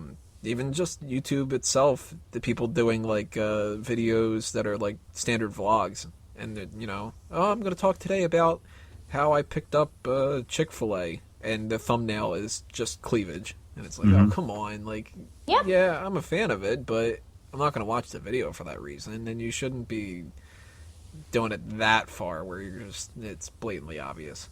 And so many of the other clickbait sites too, if you go on, I don't want to name specific sites because I don't want to give them publicity, but you know the ones I'm talking about. Yeah, I think where it's one like starts with bzz. Yeah, something like that. Exactly, that's one thing. So, it's like, oh my gosh, I couldn't believe what happened next. And then, you look at all the other videos and, it's like half of them are just clickbait and, most of them are exactly the same kind of cleavage or something related to that. And it's just so tiresome. And people criticize like video game covers for that, and movies too, but there was a big controversy with the Grand Theft Auto cover and the girl in the bikini. Like, why does there need to be a girl in a bikini in here? Can't we just stick to the violence? I mean, don't get me wrong. I think they should be allowed to do that. I just think it's cheap, it's easy, it's tacky. Yeah. I don't know. It's just a shame that it works.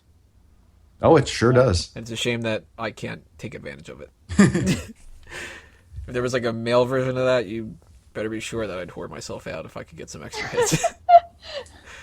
But there's sex in those video games. There's lots of violence, of course. There's not much profanity, and there's not much substance abuse. And there is in certain games.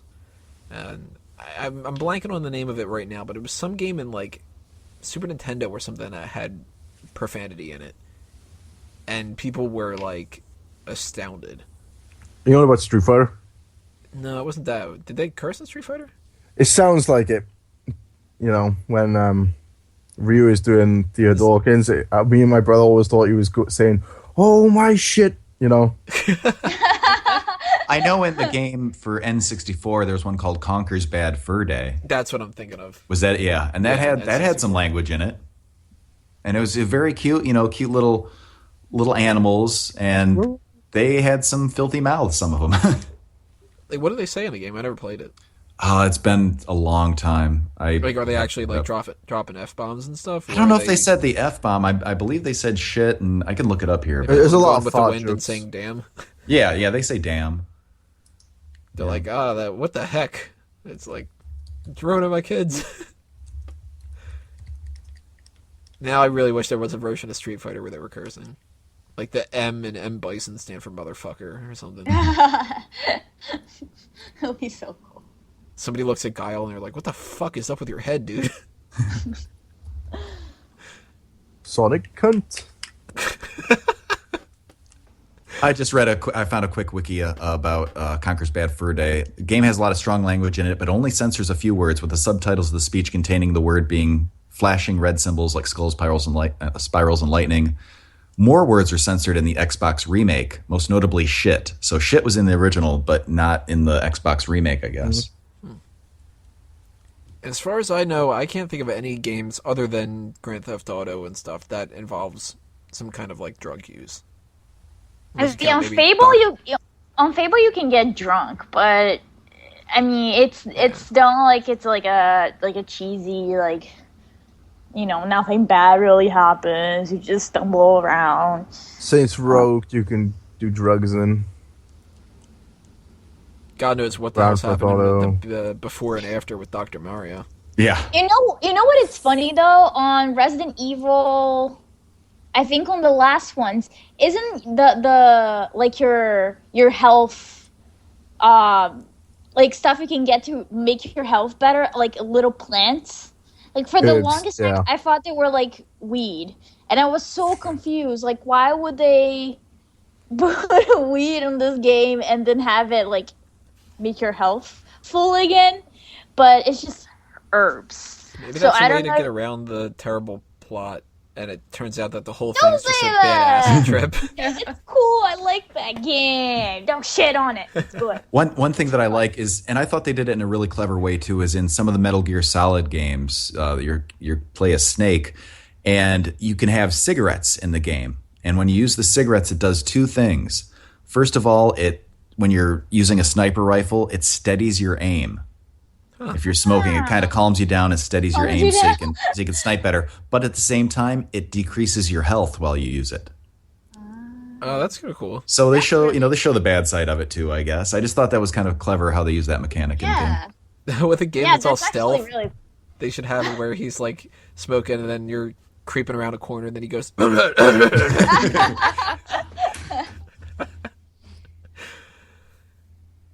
I'm drawing a blank for anything else for video game related stuff. Anybody else have any other topics you want to bring up? Well, that violence and sexuality in video games isn't a new thing by far. That's going back to the Atari games. I don't know if you've seen some of those, but they had some pretty I don't want to say disgusting, but pretty questionable things in the early Atari games. And like Burger Time. Woo. Well, not Burger Time. I can link you to some stuff off the air here. Oh, yeah, you know about that cowboy game? Yes, exactly. I think it was Last Stand, Custer's Last Stand, or something like that. What was that? You were a naked cowboy, and you would rescue this Indian chick, and then you would rape this Indian chick. Oh my god. Yep, but with Atari graphics. Yeah. And somebody was like, we need to make video games. What should we base them around? Well, we got ping pong. Yeah, that's kind of fun. We got, raping Indian culture. Oh my god, yeah. That's horrible. Yeah, we'll get around to that one too. We can hold off on that one, Phil. He's like, it's I want to do this one now. It's 35 years old, but it's probably still for the time one of the most offensive games made. It's still, I think it's still classed as one of the most offensive games ever made. It sounds more offensive than the shit that's coming out now. I know. Yeah. Like, damn, I'd rather play Grand Theft Auto. At least in that game, you could just golf. That's awesome. Golf. Oh, that'll do us in for the video game section of this. We got music coming up next. Click on that next video. If you are on YouTube, on iTunes, and Stitcher, all you got to do is sit back and relax. And if you are coming on this randomly on the video game one, go back and listen to movies and television when part one that we had there. And we will be right back with video games. No, we are done with video games. With music, not safe for work stuff. Continuing on here, we talked movies, we talked TV, we talked video games. Can't forget about music here, so we're going to talk about that for a little bit. And I'm going to preface this ahead of time. We probably don't have anywhere near as much to talk about for this one, so it'll be a little bit shorter. But that's because really, you're only dealing with essentially one part of it.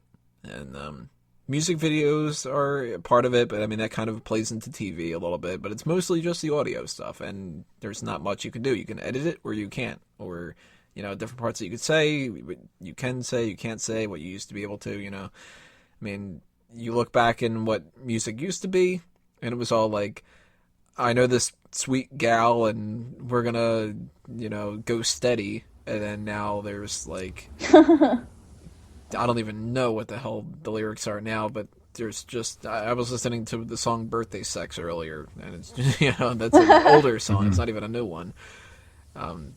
So I guess the first topic to bring up, are we in a time period where lyrics are kind of pushing the boundaries too much? Well, I think especially with pop female singers, I feel like they need to do it. They need to be edgy and sometimes break away from their younger image, especially like those people that come from Disney and all of that. Like, they need to make like dirty songs and be all about sex, and they think somehow that validates them Miley as Cyrus performers. and Yeah, Ariana like Lady Grande. Gaga as well, even though she didn't come from Disney. Like, her songs are all about sex, and It's like, I'm grown up now. I can talk about something other than, I guess, yeah. Well, you're asking if boundaries are being pushed or whatever. I think boundaries should be pushed. I think that's part of art. I think there should be art that makes people uncomfortable. I think, as adults, we should be able to consume things that maybe are offensive to some people. Just because somebody is offended by somebody doesn't mean that nobody in the world should be able to partake. There's certain, either whether it's sexually explicit lyrics or racial lyrics or however it's offensive, violent lyrics. I think, like with movies and TV and video games, there's a time and a place for it. It's not for children. We're going to get into how, the parental advisory label program and all that stuff in a second. But as far as adults being able to consume that, I think that should be totally fine. And if it makes some people feel uncomfortable, well, they have their right not to purchase those kind of things. or to change the radio station. Exactly. Now, immediately I think of when we're talking about dealing with kids and stuff, something that was kind of recent and that made me crack up. And I didn't have this note in advance, but as soon as you said it, it popped in my mind. That Meghan Trainor song, All About the Bass. First off, let me get this out of the way. That song is controversial because a lot of people don't understand the meaning behind it, and people want to bitch about everything. It's because she's fat. Yeah, there's two sides of the coin. There's the people that are... Actually, there's three sides of the coin. There's people that are upset that that song exists because why is she saying that skinny people are bad? And she really isn't. Right. Then there's people that are upset because it's like, well, why is she saying that being big is good? Which, you know, it's health concerns and stuff like that you can argue. But when it comes to image things, you're never going to win that argument. But then there's the group of people that, thankfully, there is a third group of people that are like, oh, this song's kind of catchy. And that's it. And that's all that fucking matters. But I find it really weird that there are like what do they call them, like Kids Bop or something like that. Where the ones that are like kind of redone and like a karaoke kind of version, the real cheap version of it that they promote for kids. That's a song that they put on there. Really? And there's no way that should be a song that's on there. I mean, if you would have to change the lyrics like Weird Al versions to do something like that. But funny enough, I was just hanging out with a bunch of people one day, and they were scrolling through the internet, and they came across this thing, and they were like, listen to this and tell me what you think that they're saying. And it was the kids' version of it. And the lyrics are, I mean, if the real version of it, you can't have that with the kids and just be like, okay, well, I'm bringing booty back and stuff like that. They changed it to, I'm bringing it all back, but they sung it in a weird way that it sounds like they're saying, I'm bringing anal back. Oh, no. And I was sitting there listening to this, and I didn't even, I mean, it was a loud environment, a lot of noise and shit, so I couldn't really hear it that much on their cell phone and stuff. I'm like, is this a parody of All About That Bass where they're talking about bringing anal back? And they're like, no, this is the kids' version. And I'm like, you gotta be fucking shitting me. Oh, man. There's probably kids singing this Kids Bob version of Meghan Trainor's song and going, I'm bringing anal back. And it's like, that is by far worse than you could ever say in the goddamn song. Well, it reminds me, going back to when we were talking about movies when they edit them for TV, certain things just don't try to make it safe for everybody. Certain things should be only for adults. It takes the heart of it out of it. And while I'm not particularly a fan of that specific song, I think if you're changing it that much, you basically destroyed what it originally was. I'm not offended by it or the lyrics. I just think it's kind of dumb. It's catchy, but it's kind of a dumb song. Yeah. Oh, it definitely is. Damn bloody it is.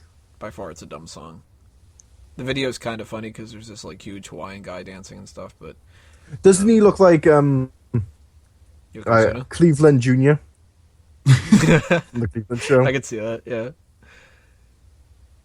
Editing on radio though is kind of odd because they can't bleep it because then that would just be really like a pain in the ass to listen to, just a bunch of bleeps and stuff, especially for the songs, like a lot of rap songs. There's enough that you would have to bleep out. And, like Nicki Minaj, like the Anaconda song, it was so big. And I don't know how, because she performed at one of those like music award shows, and they had to like, so many parts of the song were just like silent, and it was like her shaking her ass in front of everybody, which it's still cool. I'm not hating. I actually really like her, but it's like, why would you even perform a song like that? It's just like not for kids. It's about a guy's giant penis not liking skinny bitches. That's pretty much it. Like, why would you do that in an award show where there's a lot of kids watching as well? Yeah, like you couldn't pick any of her other songs? Or anything. Or maybe just have her shaking her ass the whole entire minute that the song's supposed to be playing. Well, again, I find it weird what they do censor and what they don't censor on radio. And some songs they censor sometimes and some they don't. The first thing that popped in my head was Alice in Chains' Man in the Box. They say the word shit in that song twice. Sometimes when they play it on the radio, they censor it. Sometimes they don't. So I don't know if they're just being safe, if they're actually allowed to do it, because I've heard it at all times of the day. It's not like after 10 o'clock or something like that. So I don't know if they're risking getting fined by actually playing it during the day, or I'm not sure what the exact laws on that are, but I think it seems arbitrary to me how they decide what words to censor and when. This is one that stands out to me as controversial in a lot of ways, and I really, I know that people are going to be like, yeah, you're kind of being a dick here, Tony, but to me, it doesn't seem like it's an issue. Came out a bunch of years ago, and I don't remember exactly when, but I think it was when I was in high school, so it's probably like 2004 or something like that. But the Black Eyed Peas song, Let's Get Retarded. I don't remember that song. I remember that. They redid it as Let's Get It Started. Yeah, let's get it started in here. And it was all, let's get retarded. And you can't say retarded and stuff. And I know that bothers a lot of people because they go, well, that's offensive. And it's, you know, I argue the idea of no word is offensive. It's how you use the word. If you are making fun of a mentally challenged person and like pointing out somebody with Down syndrome and laughing at them, yeah, that's offensive. But if you use the word retarded, meaning retarded, that's the definition of the word. Like, we've become too politically correct, where I think that, I mean, we used to say retarded, then you can't say that anymore. Then you have to say mentally disabled. Oh, then it's offensive to say disabled. Then you have to say differently abled. Differently abled. And it's like, well, at what point are you just going to say nothing?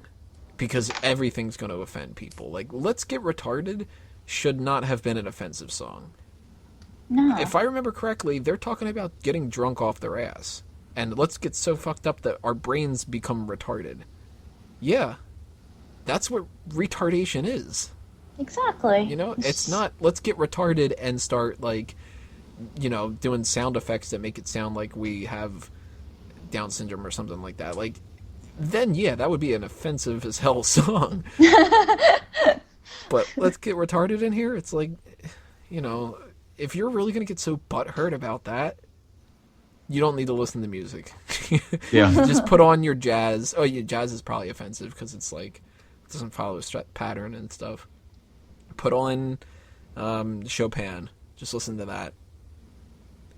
Which that used to drive people nuts too. Mozart was considered, like, you know, horrible. But Didn't Mozart have a retarded son, though? Or was that Beethoven? I don't know.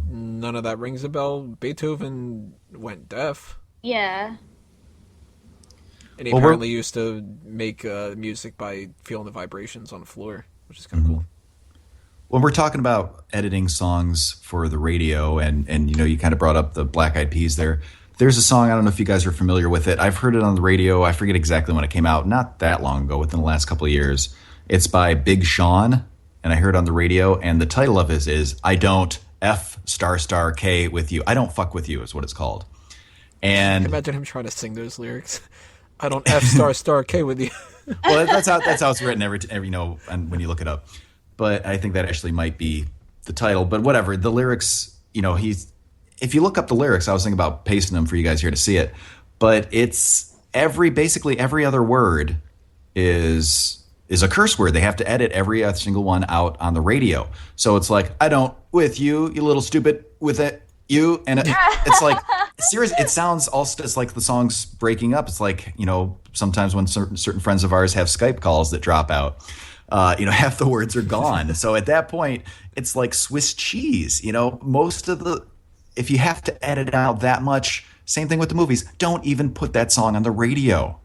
If you really have to cut out that much, don't do it. Wow, I'm looking at the lyrics now. You're right. Pre-hook. I don't fuck with you, you little stupid ass bitch. I ain't fucking with you, you little dumbass bitch. I ain't fucking with you. I got a million trillion things I'd rather fucking do than to be fucking with you, you little stupid ass. Yeah, and that's the song. I gotta admit, I kind of like this song though. And I hear that one on the radio, and they have to censor it. It's like, so you see, like every third word they have to bleep out. Yeah, at that point, stupid. You're not, you know, a musician really at this point. You know, a lot of rap songs in particular, they're just unnecessarily vulgar. You couldn't think of any other lyrics than fucking and bitch and ass. Well, when I think about rap lyrics and censorship, the one big one that I remember was, and I know I'm a little older than some of you guys, but back in 1989, you remember Two Live Crew?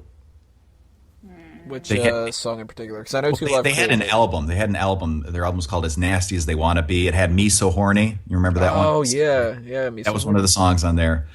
And that one is pretty vulgar. Even though it already had the parental advisory sticker on it, they thought that didn't go far enough. And there were actually arrests made based on people selling that record.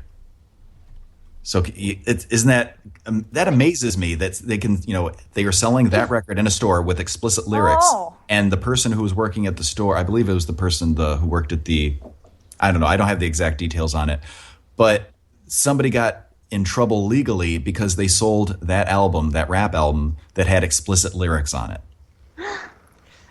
It is pretty bad. I mean, I actually have that in my music collection. I think it's a funny fucking song. Yeah. Like, you know, it takes you by surprise when he just flat out says, "Sitting at home with my dick on hard." And That's awesome. that one lyric, if I'm remembering correctly, it's "What's wrong with a quick nut?" Like, it's just, oh god, this is terrible kind of thing. But it is pretty bad. I mean, he says something about when I get your pussy busted or something, and like, so I can see why they would be like, oh, we shouldn't be hearing this and stuff, but you shouldn't be arrested for selling it. No, you shouldn't be playing out of the radio. I'm not saying that, but I think that an adult should be able to go into a record store, right, and choose to buy that legally. And that, I mean, now it's not really an issue as much now, but yeah, in the late 80s, that actually was in the news, that people were getting in trouble for that. And their follow-up album was called Banned in the USA, which referenced the whole controversy. By the way, do you guys think that Reservoir Dogs is right about Like a Virgin? Did she sneak one by? I like that one theory. Marilyn Manson is somebody who comes to mind with music and people complaining that things are not safe for work. I mean, not just like the style of his music, but if you just look at him, that's enough. But he's scarier without any makeup, actually. Like that. Ugh. Oh, he looks like such a dork if he's not in Marilyn Manson. Yeah. Like, he's the type of guy you'd see in the subway and you just bump into him and be like, he's not going to do anything. I'm a fan of a lot of Marilyn Manson stuff, especially the older stuff. You know, I'm not a huge fan, but I've seen him in concert, 3 or 4 times. And it pushes the boundary as to what a lot of people consider offensive or distasteful. But it has its artistic purpose. So again, people being offended by that, and then of course the rumors start, that he's killing animals on stage and that he's, defecating on audience members and things like that. There, rumors really start flying. Yeah. So just the music though, just the album, putting aside the live performance, I have no problem with that. It could be much worse. I think as a discriminating adult, you should be able to choose if you want to have, whether or not he's satanic or, because he's not satanic, but lyrics that maybe make people think that. I don't think that really should be much of an issue. I don't understand why people, and a lot of it I think has to do with, just the conservative, traditional, quote unquote, traditional conservative values. And especially, a lot of people are hung up on being very conservative and religious. And while they see Marilyn Manson, he might say lyrics that don't agree with their religious perspective. That's fine. Maybe he says something that's against my beliefs. I don't think he should be kept from saying it. If somebody says something that I don't find tasteful or that I find offensive, it's my right as a consumer not to purchase their product. I'm not going to go to your concert. I'm not going to let my children listen to it. But I'm not saying that, my neighbor down the street should legally not be allowed to purchase that. That's ridiculous. You could argue the same thing if you're on like the religious side of things, is that you don't want to listen to Christian rock if you're not Christian, or old like gospel songs or anything like that. What stands out to me though with Marilyn Manson, and it works well with this discussion that we're having, I don't think immediately like what he dressed up as. I don't think about like lyrics or anything like that in particular. I always think of this one movie. If you've seen it, you know what I'm talking about immediately. If you haven't, then it takes quite a bit of explaining, but it's called Bowling for Columbine. Yes. That movie is all about the Columbine shooting. It's a documentary, and whether or not you believe in the documentary style of finding your information and was it Michael Moore? Yes. Yes. McGlory, yeah. That he could be like editing things and stuff. Okay, sure. Let's push all that aside for now. What stands out to me with Marilyn Manson is they were asking him about the whole situation and people blaming his music as a possible reason for why these kids might have shot other people and stuff. Right. And there's a great quote, the best quote in the entire movie, where they say, "What would you, if you had a chance, what would you tell the kids if you could tell them something that could have got them to stop doing this or something like that?" And he said, "I wouldn't tell them anything. I would listen." Yeah. Yeah. That right there, if Marilyn fucking Manson can have better parenting skills than the parents of these kids, should prove to you that whether he dresses up in a bodysuit and looks all weird and he's got makeup and he's talking about whatever the hell he's talking about and stuff like that, that it's art. And, there's weird artwork out there. We mentioned on some podcast, I think it was the All Talk Show recently, that there's some artistic people that think that shoving a can of soup up your vagina is art and stuff like that. Marilyn Manson's not putting this kind of stuff out there to try to warp people's minds. Yeah, I mean, I actually thought that his whole interview in that movie was the best part. Like, he's definitely somebody who, even though there were some people in the movie are saying, "Oh, those boys, they would listen to Marilyn Manson and they would dress in black and that's why they did it." Like, he is just a performer, It's the same thing when people are blaming somebody like Lady Gaga for overly sexualizing younger girls. Like, she's doing her thing. Yes, it's all about sex for her, but it's not really valid because there are so many other factors that go into it. And I don't know, like, I listen to heavy metal all the time. I adore it. I never killed an animal. Like, I don't even eat meat. I'm not. Animals taste amazing. No, they don't. Stop it. Eat a chicken parm sandwich and then tell me. Don't let your dog listen to what you're saying right now. He'd probably be a little gamey. He would probably eat you if you died. That little Yorkie? Yeah, bring it.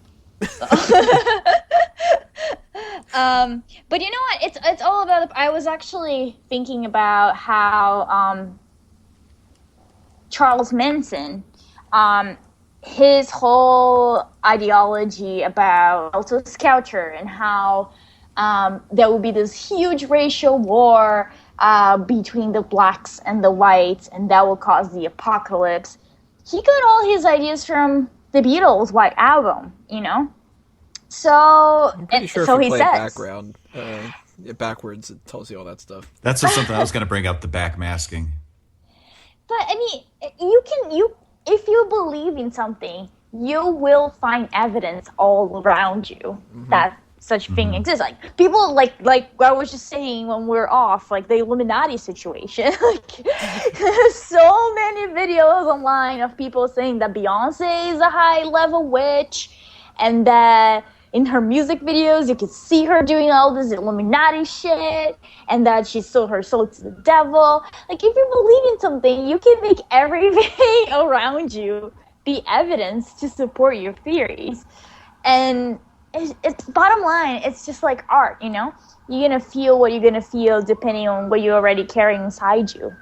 If you hear the ambulance in the background, that's the Illuminati coming after. Yeah, that's me right here. Yeah, no, the Illuminati are gonna kill me tonight, actually, because I'm gonna be the next sacrifice. Either that, or it's somebody who's played Grand Theft Auto and they stole an ambulance. You mentioned racial problems, though. That's something that is a huge issue when it comes to editing stuff for radio and everything. Yeah. And, did you guys ever hear that? I don't know about if this is true or not. It would make sense to me if it completely was just rumor. The band Korn, does that really stand for what the rumor is? I don't even know what's never the rumor? heard. I've always heard that the rumor was the KORN stand for keep on running and then the N-word. I don't think that's true. I've never had any reason to believe that was true. I mean, I don't know if Korn has any lyrics like that and stuff. They're far from Johnny Rebel. You could probably, I'm sure somebody just made that up, because you could give me 10 different band names and I could come up with what it stands for that are far worse than that. Right. Now the cops are coming after me for that. Why'd you figure that out? It's all me. Coming at me. If you listen to a lot of older music, though, there's a lot of very, very racist things. Johnny Rebel I mentioned a second ago, and I can't remember some of the other alternative names that they use and stuff like that, but there's flat out just propaganda songs about hating black people and stuff. And I mean, I know that's a different era, so you can't excuse it because it's still awful. Right. Mm-hmm. But at least that's not happening as much now. But at the same time, there's kind of the opposite end of the spectrum where, people are kind of, I don't know, they're kind of doing their own self a disservice. They're making their own stereotypes happen and stuff. You know what I mean? Yeah. Well, I think what you said, talking about some of the racial stuff, I think with like you were talking before, a lot of it is context and intent.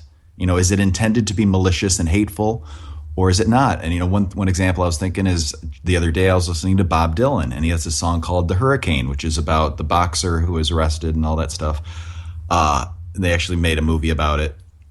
And, there's a certain N-word used in the song, and Bob Dylan doesn't use that hatefully.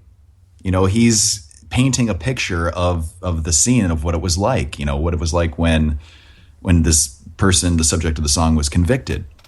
And if he wrote a song like that today, people would throw a fit. I wasn't alive when that originally came out, so I don't know the reaction back then, but I think the context and the intent is a huge part of it. If you can't immediately say somebody's a racist because they used a certain word. It depends on the context, I think. Right. Same thing that we were arguing when it comes to cursing. Exactly. What do you guys think about substance abuse? I mean, they really glamorize it. Yeah. Whether it's talking about songs like Getting Tipsy or Blame It on the Alcohol. Shots. Yeah, even Bob Marley. Yeah. Bob Marley, Peter is, Tosh. The whole thing that he revolves around is just weed culture, huh? Like, Sean Kingston, I think, has a couple of songs that are just pretty much all about weed. And didn't he die in a skiing accident? Who? Not that I. Sean Kingston. Like a water skiing accident? No, I think that was a rumor. Yeah. That's a shame. But, bands like Sublime, they have a song called Smoke Two Joints. And lots of other bands, like you said, Tipsy's another good one. Blame It on the Alcohol is another one. Oh, Drew's here. Love you, Drew. You know what I'm talking about. That's how it goes. So, I mean, that's kind of always, I don't want to say always been a thing, but that's more, I guess, mainstream and acceptable in music. As far as, the whole drug and alcohol culture, like going back to Bob Dylan, Rainy Day Women. And that one, everybody must get stoned. That's a huge hit. They played it on the radio. I don't think it's offensive. I don't think it made people want to go out and try drugs. Okay, that kind of answered the question. I was going to say, do you think that that's the same kind of thing? Because I would think, if anything, the music would have more of an effect than the video games and the movies would, because it kind of popularizes it a little bit more. But at the same time, it's still not going to be the difference maker. If it's like a song like Blame It on the Alcohol, if you are going to play that in an environment where you're going to drink, you're in that environment because you wanted to drink anyway. Right. Yeah. Like, if you're in a club and you're playing Tipsy, well, you're probably drinking in the club. And if they were playing Tipsy, or they were playing It's Raining Men, you're not going to just start sleeping with men if you're, not into that. If you're just playing a song. If you're, in a club and you're drinking and they play any type of music, I mean, it's not just going to change your mind and flip a switch or something like that, but it does kind of, promote it. I think that boils down to everything, watching a movie or playing a video game or listening to a song, bottom line, they're not gonna make you do anything. They don't brainwash you. Except for those It's Illuminati all. ones. Wait, listen. I'm running from cars right now. They're all parked in front of my building, so let's not talk about that word. Beyonce but had it the kind best of. brainwashing ever. Oh yeah, no, they do. Or like even like crazy Scientology, the brainwashing they do. By the way, if you guys haven't seen the HBO documentary on it, it's really interesting too. I'll watch it. It's crazy. About Scientology music? No, the documentary on Scientology. Well, Oh, in general. they do actually have music about like. Oh God, I want to hear this. That's probably They have terrible. a music video as well. It's in the documentary. It's really really funny. Because you just see like a bunch of really awkward like white people just clapping and singing about finding themselves with Scientology, something like that. I even forgot what I was gonna say. See, it's so About how it sidetracked. doesn't necessarily force you to do anything. Yeah, it really doesn't. And if you're gonna blame, It on the alcohol. I got drunk because I was listening to hip hop and they were talking about drinking a lot of champagne and, getting buzzed or whatever. I mean, that's just like a cop out. I mean, really. Like, music is powerful, but it's not that powerful. It's not going to brainwash you. Yeah, I wanted to ask you a question, Tony. Sorry, I'll interrupt. I want to ask you a question, Tony. I know you're not a drinker. You don't really partake in the alcohol. Have you ever felt pressured to drink because of music that you've heard? Not at all. No, because you're a normal thinking person. Exactly. So no. I think it's a cop out saying that encourages that.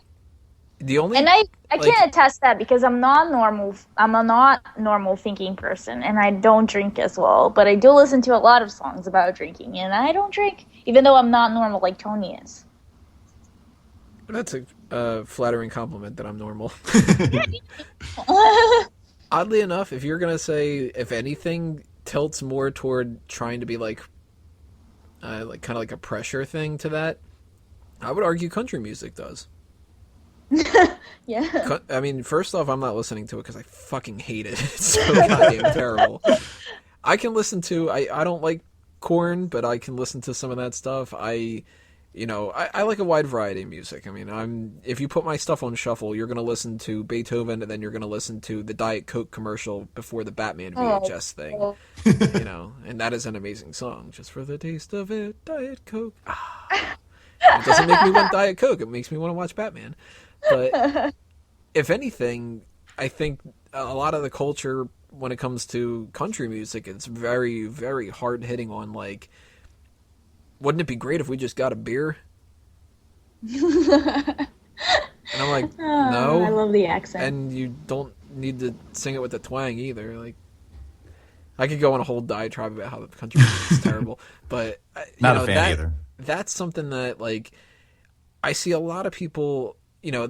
Of course, this is going to be stereotypical, so everybody's going to be like, "Oh, you're grouping everybody together." That's not necessarily the case. But I got to preface it by saying that rap culture tends to target toward black males a lot. Country music tends to target their demographic. Heavy metal is obviously not targeting Jewish 40-year-old mothers. Like, everybody has their own kind of thing like that. Country music, they kind of like not brainwash you, but like a lot of people are really hardcore into the culture, more so than a lot of the other things that I keep saying. Like, you can listen to hip hop and not identify with anything that's in hip hop, but a lot of country music people are really like getting into it, especially lately. And I keep seeing a lot of people that like they'll be like, reposting stuff, and it's like the whole save a horse, ride a cowboy, and it's like, well, if you want to argue that like the hip hop music is being sexist, well, that kind of is too. Oh yeah, it's in the same kind of boat here, but that gets a pass, and I don't understand that. Is it because it's like so kind of dumb? It kind of seems like unoffensive, like it's a bunch of dim-witted people talking instead? Like, That's a good question. I don't know. I mean, I don't really listen to it that much. I mean, I do know some of the songs you're referring to there. As far as it being more acceptable and why, that's a good question. I hadn't really thought about that. like, people go nuts over hip-hop and rap and stuff, and people are like, oh, rap is crap and stuff like that. But then you listen to the country music, and it's telling you, okay, well, if the tipsy song is Let's Get Drunk, and then you listen to a country music song and it's Let's Get Drunk, they're both telling you let's get drunk. Save a Horse, Ride a Cowboy is go bang these cowboys. And Anaconda is probably like, well, that guy's got a, great dick, let's go jump on that and stuff like that. It's probably the same kind of thing. And I don't understand like what the difference is between why country music gets a pass.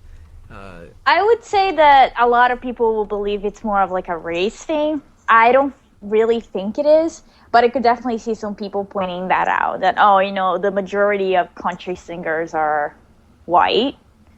And then you have hip-hop, which, I mean, the heavy players are black. I don't think that it goes down to it, but I do believe that some people definitely see it like that.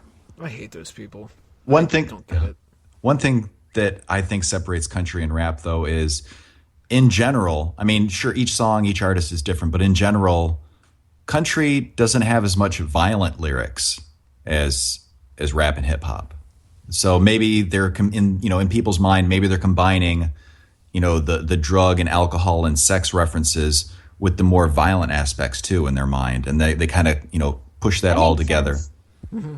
Because really, I can't think of any country music, because I don't know a lot of country music, but I can't think of a lot of it where they talk about graphic violence.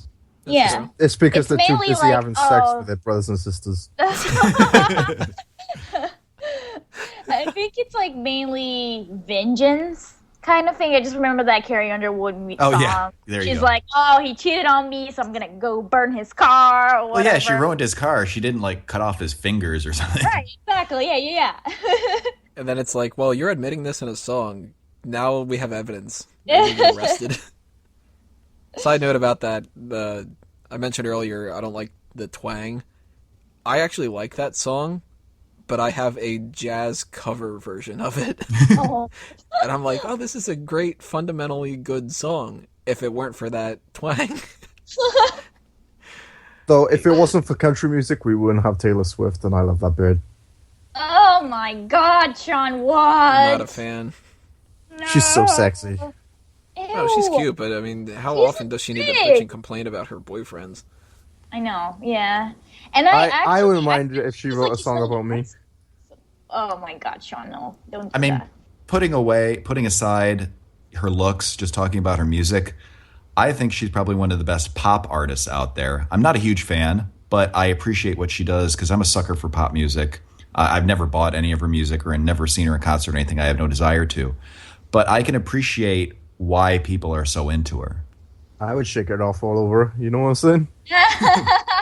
Hey, Oh no. I wish I knew more of her songs to make a joke, but I don't. Just, that guy cheated on me, I don't like that guy, and stuff like that. I hate her. Any other topics for music that come up with not safe for work? I mean, we touched on Let's Get Retarded, Me So Horny, Marilyn Manson, a wide variety of things here, vulgarity, rap. Oh, one thing that I did want to bring up is kind of some of the other topics we're talking about too, how it's evolved over the years. We did talk about, in the 80s as far as like Two Live Crew and stuff, but going back to the 50s and 60s, there was the FBI investigated the Kingsmen. There was a song they had, Louie Louie, Louie Louie, because the lyrics it was a huge hit, but the lyrics were really hard to understand. And so they, had paid people, law enforcement, to go over this to see if there was, suggestive things. And if you actually look it up, you can find different people interpreting it with very sexually suggestive interpretations of the lyrics. And of course, the band denies it. They gave their own, list of the lyrics, but I thought it was funny because this is not a new thing. This isn't even going back to the 80s. This is going back way before that. So it's something that's changed over the years. Isn't there a song that if you play it backwards they go on about the devil? Isn't it like "Stairway to Heaven" or some shit? They I think claim when you that play one. any song So- backward, you yeah. hear, and people are like, I think that says that Satan wants me to kill people and rub Yeah. eggs all over my face. It's or like something. people seeing Jesus in an oil stain, you know? It's what you want to believe. Now, seeing Jesus in a tortilla, that's Oh, real. that's special. It's that God taco. I want to eat that. That sounded so wrong. I love God it. taco? Yes. That's like the best taco possible. Sacrilegious. That'd be like the one thing at Taco Bell that you would eat and not have to shit your brains out afterward. Oh, yeah. Well, Damn, now I'm hungry. Let's take a break and get a bite to eat. Let's get some God tacos. Oh, donuts! I do have donuts. All right, so music. That's rounds out music and tacos and all that other kind of stuff. We have one more topic to talk about, and it's not donuts, unfortunately. But that's cosplay and some miscellaneous kind of stuff with that. It's going to get into a weird situation with one part of this, I know for sure, but stay tuned for that next part. That is going to be the last part of this episode, and we will see you there.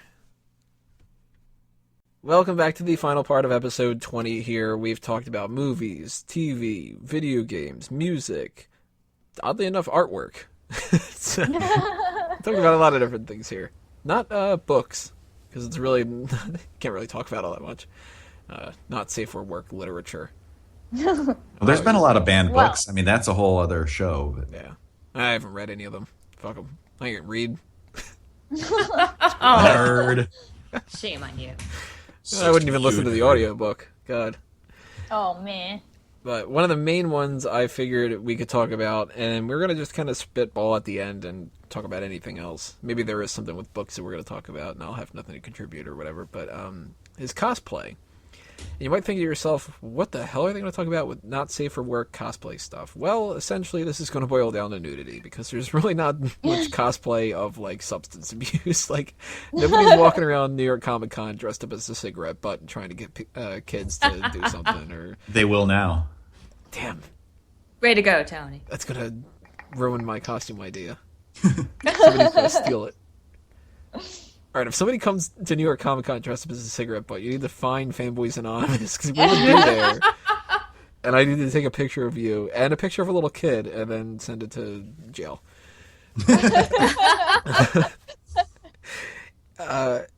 There is a whole thing, this is the easiest way to start it off, that they specifically need to mention at conventions now, and it's really sad that they do, but it's cosplay is not consent.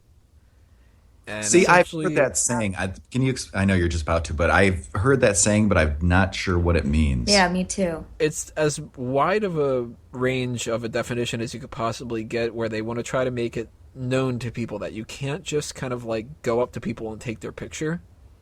But it also applies to you can't like just touch people. Because there's a lot of like handsy people, and at conventions especially, and this is a very broad generalization, but it's true. I've been to multiple conventions now, and I've made it a point to double check, and it's fucking true. There are a lot of very socially awkward people there, and whether you have like the people that do the hover hand, where they're taking a picture, they want to put their arm around somebody, but they don't want to actually grab them, because if they were holding their arm, they'd, I don't know, they explode or something. But there are people that don't understand the limits of what the social awkwardness would be for the people that are dressed up in certain ways. So you get a lot of people that are cosplaying as really skimpy kind of characters, or they took a character and they made it really skimpy outfit or whatever. And there's this, mostly people are respectful of it, but there's always going to be those creepy people, mostly guys, that are really handsy about it. Like, well, that girl's dressed up and she's basically wearing a thong, so I can smack her ass when she's walking by. No, you can't. That's harassment. And it's gotten to a point where they've actually had to specifically say that to people. and apply it for taking pictures and stuff too, because now, with cell phones, you can just take a picture of anything anywhere. So there's people, getting sneak shots of cleavage, and there's people trying to get up skirt shots and stuff. And it's really horrible. I mean, they're doing it to get attention, or they're doing it to try to flaunt certain body parts or whatever like that for some of the people, but it still is not, an invitation. And it kind of applies to the whole idea that a lot of people say if somebody's dressed up in a slutty way that she's asking for it. Yeah. Which is not necessarily true. Right. Now, 'cause that's kind of what I thought the whole thing meant. Now, as far as touching, actually like physically, that's assault. You can't, it doesn't matter what anybody's wearing. You can't go up and do that to anybody. And I don't think the costume, I mean, maybe there are some people who think, oh, well, they're dressed slutty, I can do these things.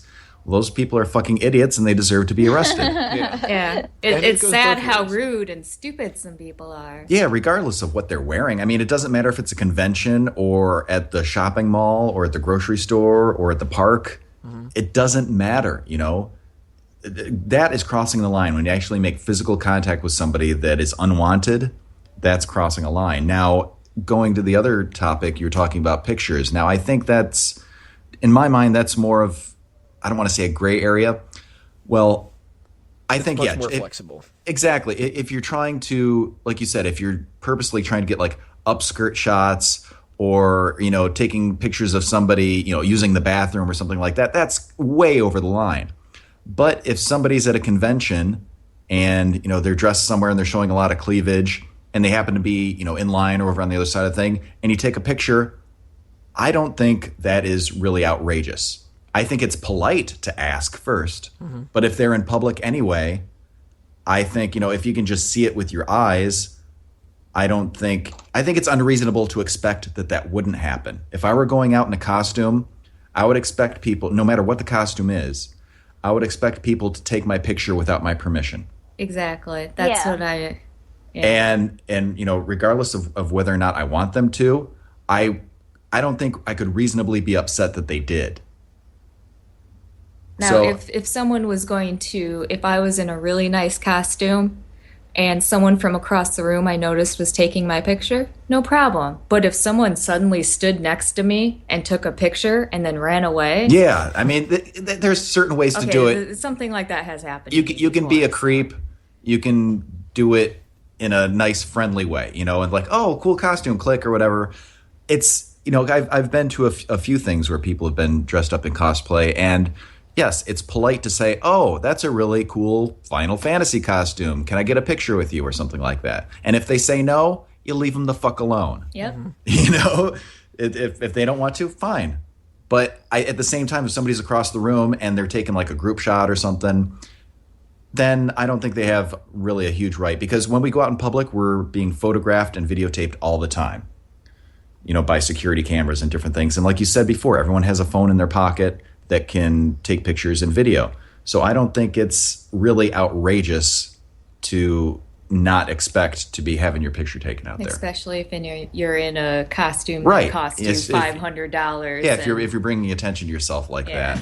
I mean, but like I was saying, there's ways to do it in a smart way that's nice and friendly, and there's ways to be a creep. You don't just walk up to somebody, put your phone right on their chest, take a picture down their blouse. If you do, you have balls. Yeah, I mean, you're going to get yourself slapped or arrested.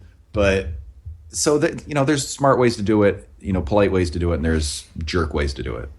Yeah, I mean, there's a couple people that really they make a whole career out of this kind of stuff. Jessica Nigri is one of them, and if you walk around a convention and those kind of people are there, they are wearing revealing outfits and stuff. But the difference is a lot of them literally charge you to have pictures taken with them. But then there's people that'll just stand behind them and take a picture of their ass. And that's like, well, if you were doing that outside of a convention, that would still just be terrible. But, they're also trying to make money, and you're kind of screwing them over. And some people have a problem with it in general. Some people think that there shouldn't be anything like that. I guess that's where mostly the not safe for work stuff comes. When, like, is it, I guess, art for, like, a valid reason to have, like, nudity in cosplay, or are these people just attention seekers? Like, a lot of people could argue it's one or the other.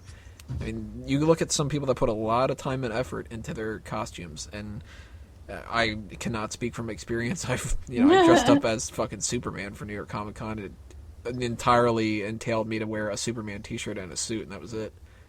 Still got a couple of pictures, though.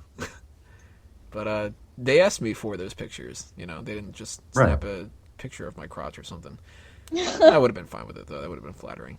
But, is it justified if somebody, like, spends a lot of time and effort in making a costume that is very, very revealing, and it's kind of, like, obvious that they're getting the attention? Or is it something where there's a limit, and if you were, you're dressing up as quote-unquote Pikachu and you're really wearing a yellow bra and a Pikachu hat, that's just ridiculous? Well, I am going to say a part of me is, if you're going to wear a costume like that, you know goddamn well what you're wearing, and you want that attention. Mm-hmm.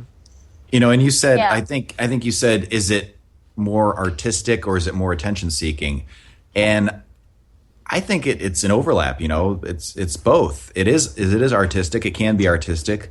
It can be very much for attention. I think it really depends on the individual person what percentage of that. But I think most everybody who does that is both. They want to do it for the artistic reasons, to have fun, and they also like to get the positive attention.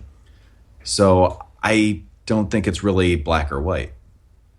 And also, like, if you look at how, like, Halloween costumes are, even for, like, 10-year-old girls, they're already really short and revealing. So I feel that a lot of people, whenever they get a chance to dress up in a costume, they're going to push it, They want to look really sexy. They just don't want to be Pikachu. They want to be, like, sexy, slutty Pikachu. And it's so fucked up.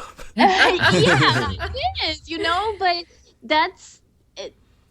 that's what it is. Like, last Halloween, I couldn't really believe that I saw a bunch of little girls, like, dressed, in, like, really tiny skirts. Some of them, like, even revealing a little bit of their undergarments and heels. That's so sad. And it was just like, whoa, you guys don't even have your periods yet. Like, what are you doing?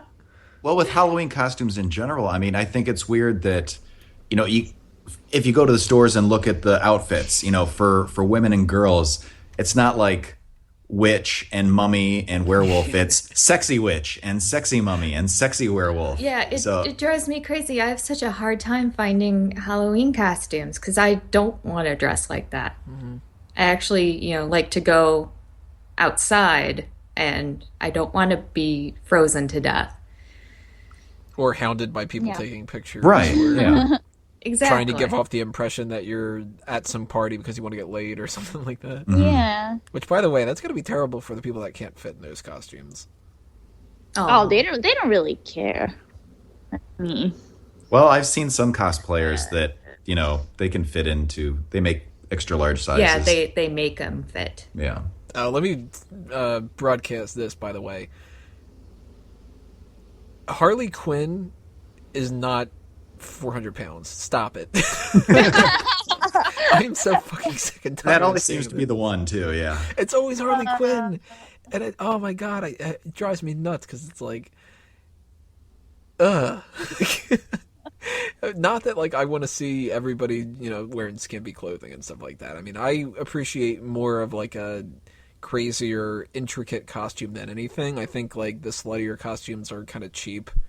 And if it's done well, if it's, part of the costume or something like that, then that's kind of cool. Like, somebody, when we went to the Atlantic City Boardwalk Con, somebody came dressed up as the new Suicide Squad version of Harley Quinn. And that's very, just like cut off boy short kind of things and stuff like that. And she did a damn good job. And I was like, wow, you've only used like 2 reference pictures of on-set photos from a cell phone, and you made this costume. That's pretty damn good. And then there's like, well, I can put on Jokerized face paint and be slutty Joker and just, show massive cleavage and people will pay attention to me. And it's like, no, don't do It's a cop-out. It's easy to do. Yeah. It really is.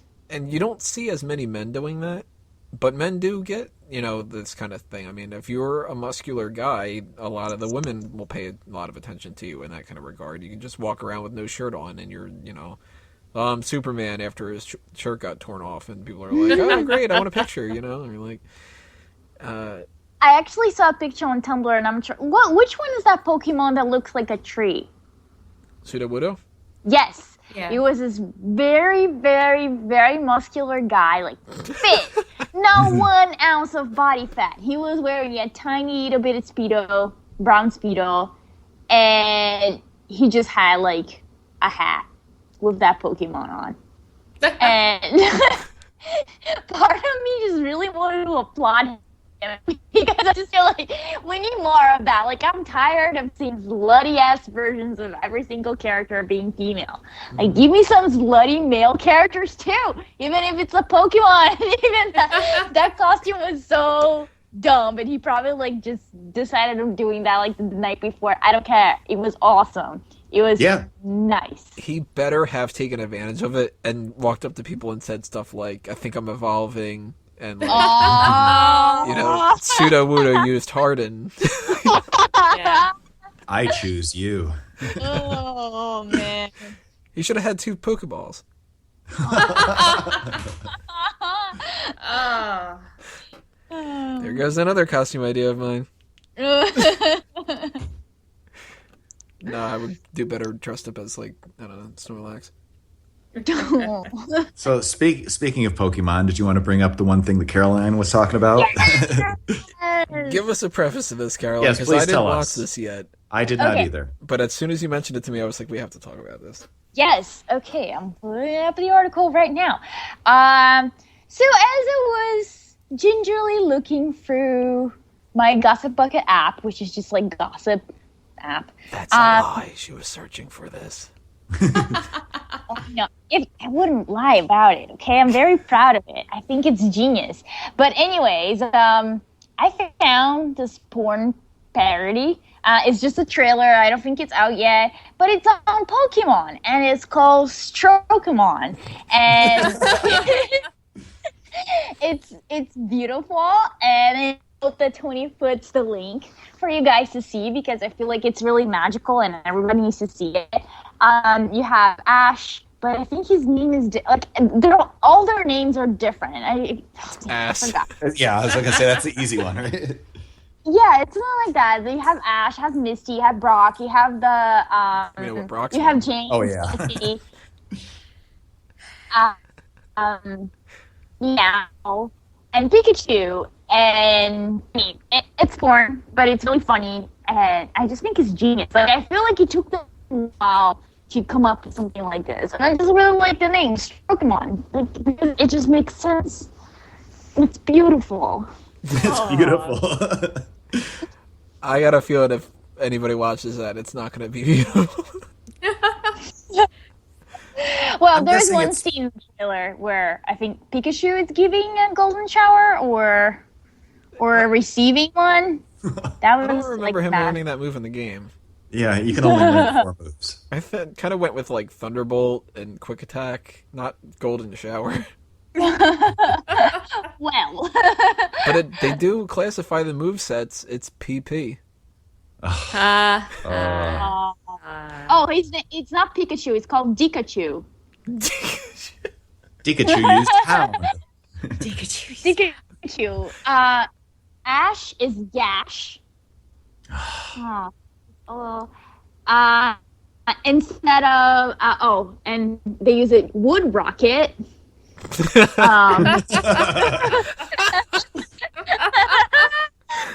Prepare for trouble. So brilliant. Oh, God, it's a DP scene. Make it double. Oh.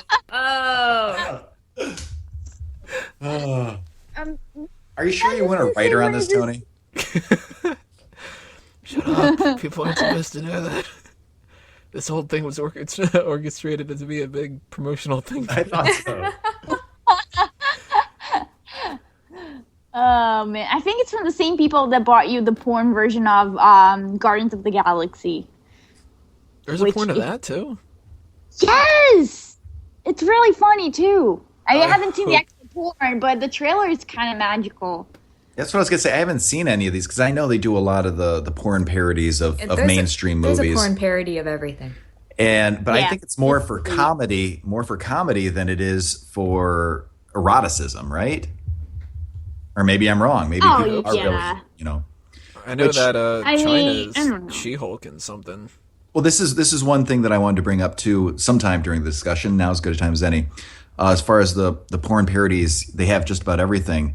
It brings me to, of course, the internet's famous Rule 34, Ooh. which, I thought we had to mention that sometime during the night. And I believe it's something like if it exists, there's porn of it. Yeah, that's the And rule. so Yeah. if, you can find just about, any cartoon character, any fictional character. And if you search hard enough, you're going to find some fan that drew some really obscene drawing. And it just goes to say where our culture's at, A lot of them, it's funny. I think it's funny. Well, Marge Simpson poses for Playboy, and then Yeah. other people are feeling a little bit left out, so they got to draw pictures of like Lois Griffin and whatever. Yep. Very creepy. I don't understand this culture. I also don't get like the hentai kind of stuff. Like, there's a whole geek culture. People are really into like the anime porn stuff, and I mean I don't understand that at all. I don't see the appeal. But then again, I'm also not going to watch the Guardians of the Galaxy porn where Sudowoodo is Groot. I'd rather watch the Marvel film than the porn film.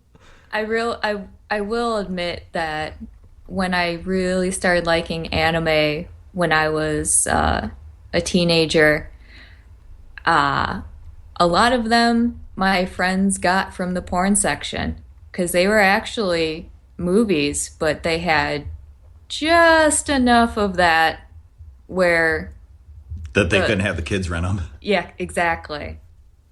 And so, like, watching anime from Japan, uncensored and stuff, doesn't really affect me, but I mean, there's a lot of sexual content in them. yeah, because it comes from Japan or wherever, and like there's ones that have mostly story, but they might have one or two graphic scenes in there, enough to classify it as adults only. The But then- tentacles. The tentacles, Yeah. yes. Sorry. Yeah, the testicles. Yeah, tentacles. But then again, you have the ones that are just completely all about the sex. It's different levels or different varieties of that. You can't really draw. I guess you do have to draw the line somewhere, but there's different varieties of that, I guess. So Yeah. Your friends weren't like getting into that because of it being in like the porn stuff, were they? No, I'm sure one or two of them were, but well, this is then that's also this is going back to VHS days too, right? yeah. Yeah. So you couldn't just turn on YouTube and find anime. So if you wanted to get anime, you had to drive to your local video store and rent a VHS. So you kind of had to make do with what you could find. In that back area with the curtain. Yeah. Oh, one thing we did too was when one of our friends turned 18, he would go and get the most ridiculous, stupid porns he could find, Just and we for would laughs? and bring them back, and we would watch them and laugh our asses Yeah. off. The best one I saw was a Power Rangers one, where the pink Power Ranger was a midget, and it was the funniest thing I had ever seen. Did Rita throw the staff down and say, "Make my monster grow"? I don't remember. So Missed opportunity if they didn't. I just remember laughing my ass off. Oddly enough, I want to watch Power Rangers now, but not that. I got that Go Green Ranger song stuck in my head. I'm sure you can find it. Background song when they're, counting the thrusts. Oh god. Bringing it all back. Yeah. I think that's the sequel. Oh, Hey, I tell you what, if they would have released a legit Power Rangers porn from the cast, I would have watched that immediately. Amy Jo Johnson is still gorgeous. That pink Power Ranger. Every boy in that time frame had a crush on her. Still, would not want to see any kind of like cartoons of that though, or whatever. If people were going to do that, but porn parody not cartoon. cast here, I'd watch it. Rule 34 is very odd though. I'm glad you brought that up because there really is like this whole subculture of like the geek spectrum where I mean people are really really into that, and like there's some other kind of stuff like that too. Like I don't know the name of it, and every time I say it, everybody always says it's the furry thing, but it's not that. It's when you go to like DeviantArt and you see a lot of people that draw like anthropomorphic wolf people that are naked. Oh yeah. Why yeah. is that all over the fucking place? The Because hell a is lot of this? people like it. I don't get that either. I don't get the whole furry thing. Yeah, I don't either. It really confuses me because I'll look for like I don't know, wrestling ring, try to get something, make a logo or something like that, and it'll be like here's a picture of like a wolf guy, and they're really muscular and buff and like like that's all I'm gonna say about it. It's just like what? Like I mean, I don't get it. I mean, if people enjoy that and they want to see that, more power to them. I mean, it's not hurting anybody. So I don't really understand it, but hurts let my them. soul. Yeah. Aw. It confuses me a little bit, but if that's what they like. When I look for a picture of any animal or character, cartoon character, anything, they'll eventually come up as sexual. Oh, yeah. Yeah. That's true. So keep that safe search on, folks. Or don't. Be adventurous. I hate it when I look for pictures of Mew. That just crushes me. Oh, poor you. I don't know. Ditto would be more traumatizing. Cosplay side of things, though, what that originally boiled down to, the nudity aspect with that, of course, is the biggest thing. Violence, though, actually does come into play a little bit with it, and that's when people have stuff to do with weapons. Yeah. And there's a lot of rules when it comes to conventions, and any worthwhile convention will have rules in place where they say you can't bring in certain things because you can't have people walk around with big friggin' swords that are actual katanas and stuff. Right. It's far too Plenty of dangerous. people have them. Yeah. I've seen them. They do. It's uber dangerous to walk around with that. It's different if you're. What's the name of that? I never played the games. Is it Final Fantasy things? The person's got a sword that's like 3 times the size of their Right. body. Yeah. You leave Cloud Yeah. alone. Cloud's his Yeah. name? Cloud Strife, yeah.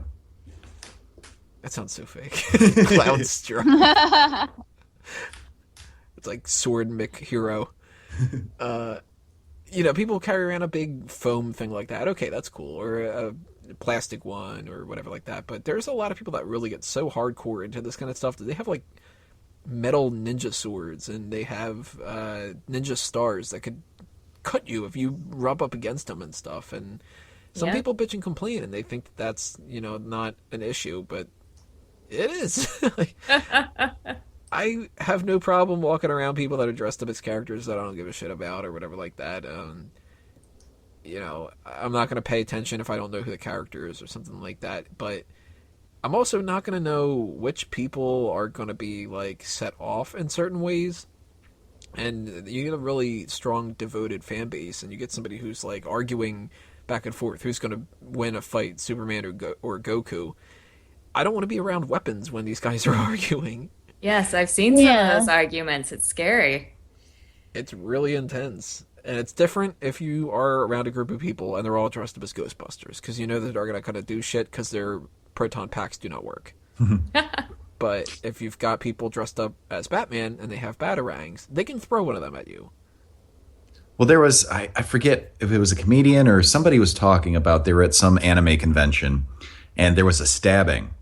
And I think this actually happened. I forget. It was a stabbing, but it wasn't a knife. It wasn't a sword. Somebody, I think they were arguing over one of those topics like Goku versus Superman or something like that. Or I don't know what the argument was, but ended up getting stabbed by a mechanical pencil. They had a mechanical pencil and they're like, oh, fuck you. And, and that like made news headlines. Yeah, it got deep enough and it was, yeah. So, violence can happen, folks. Be careful. Was that part of the cosplay or did they just have it? I think they just had it. It was during a... like a panel or something? Yeah, during a panel. And they were sitting down. Oh, see, that's kind of lame. Yeah. I was like expecting the mechanical pencil to be like they were cosplaying as Peter Parker when he's still stuck in school or something. Take that, bully. Yeah, the evil villain, the eraser. It's an actual villain. That's sad.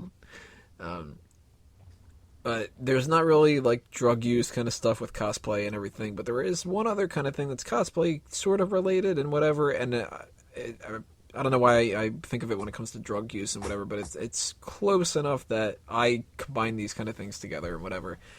There's like another subculture of that is not geeky in the sense that everybody necessarily, if you like movies, you tend to like TV, and if you like comic books, you tend to watch comic book movies, and you play video games a lot if you're in this kind of fan base and stuff like that. But oddly enough, and I didn't even know that this was a thing before I started going to conventions, there's a lot of burlesque.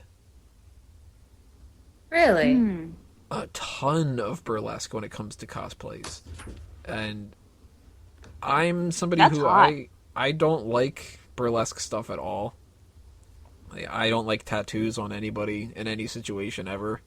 I kind of just don't see the point. Whether it's like I was in the Navy and I got a Navy tattoo, or like somebody passed away and I got a tattoo, and I'm like, well, can't you just remember him otherwise?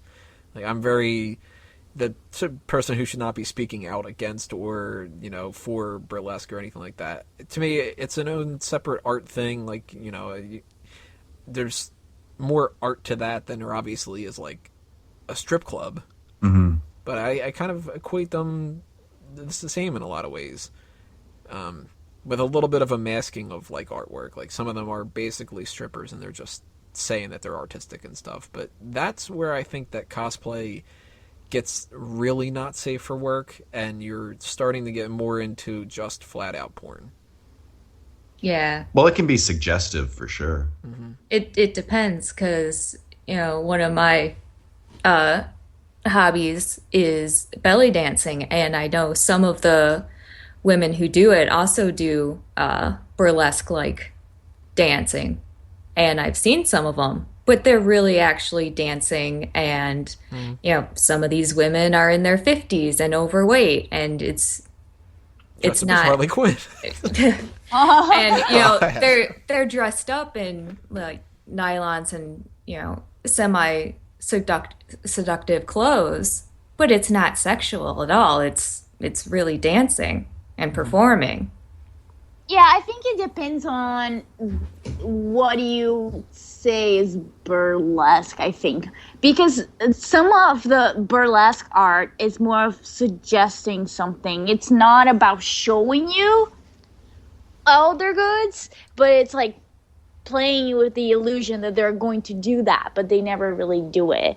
I mean, I take pole dance classes, and even though I suck, I've been to a bunch of showings of artists that do it, and it's hardly ever really sexual. It's more about athleticism.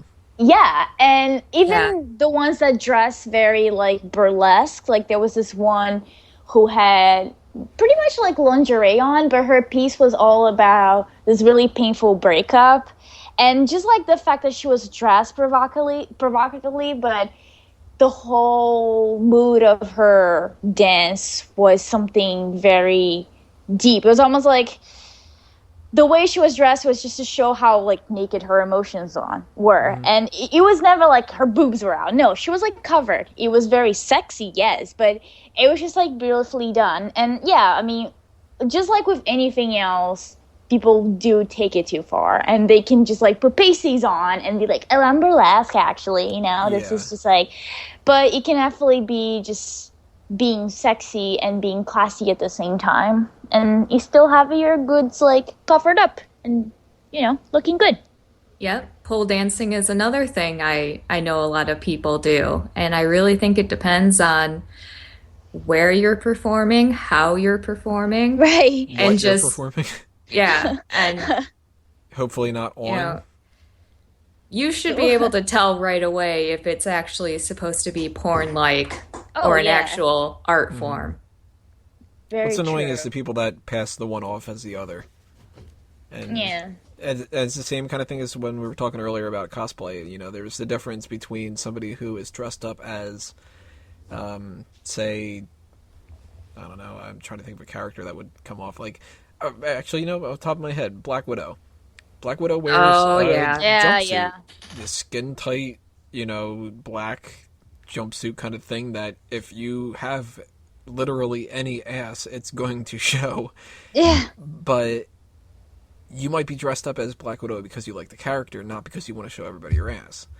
And then you see other people dressed up as characters, and it's like, did you really need to dress up as the Dead or Alive characters from the beach thing? Like, Right. So there's the cosplayer burlesque people that, if you go to like a costume convention kind of thing, or like a what do they call them? Like the contest things that they do. That's the word, contest.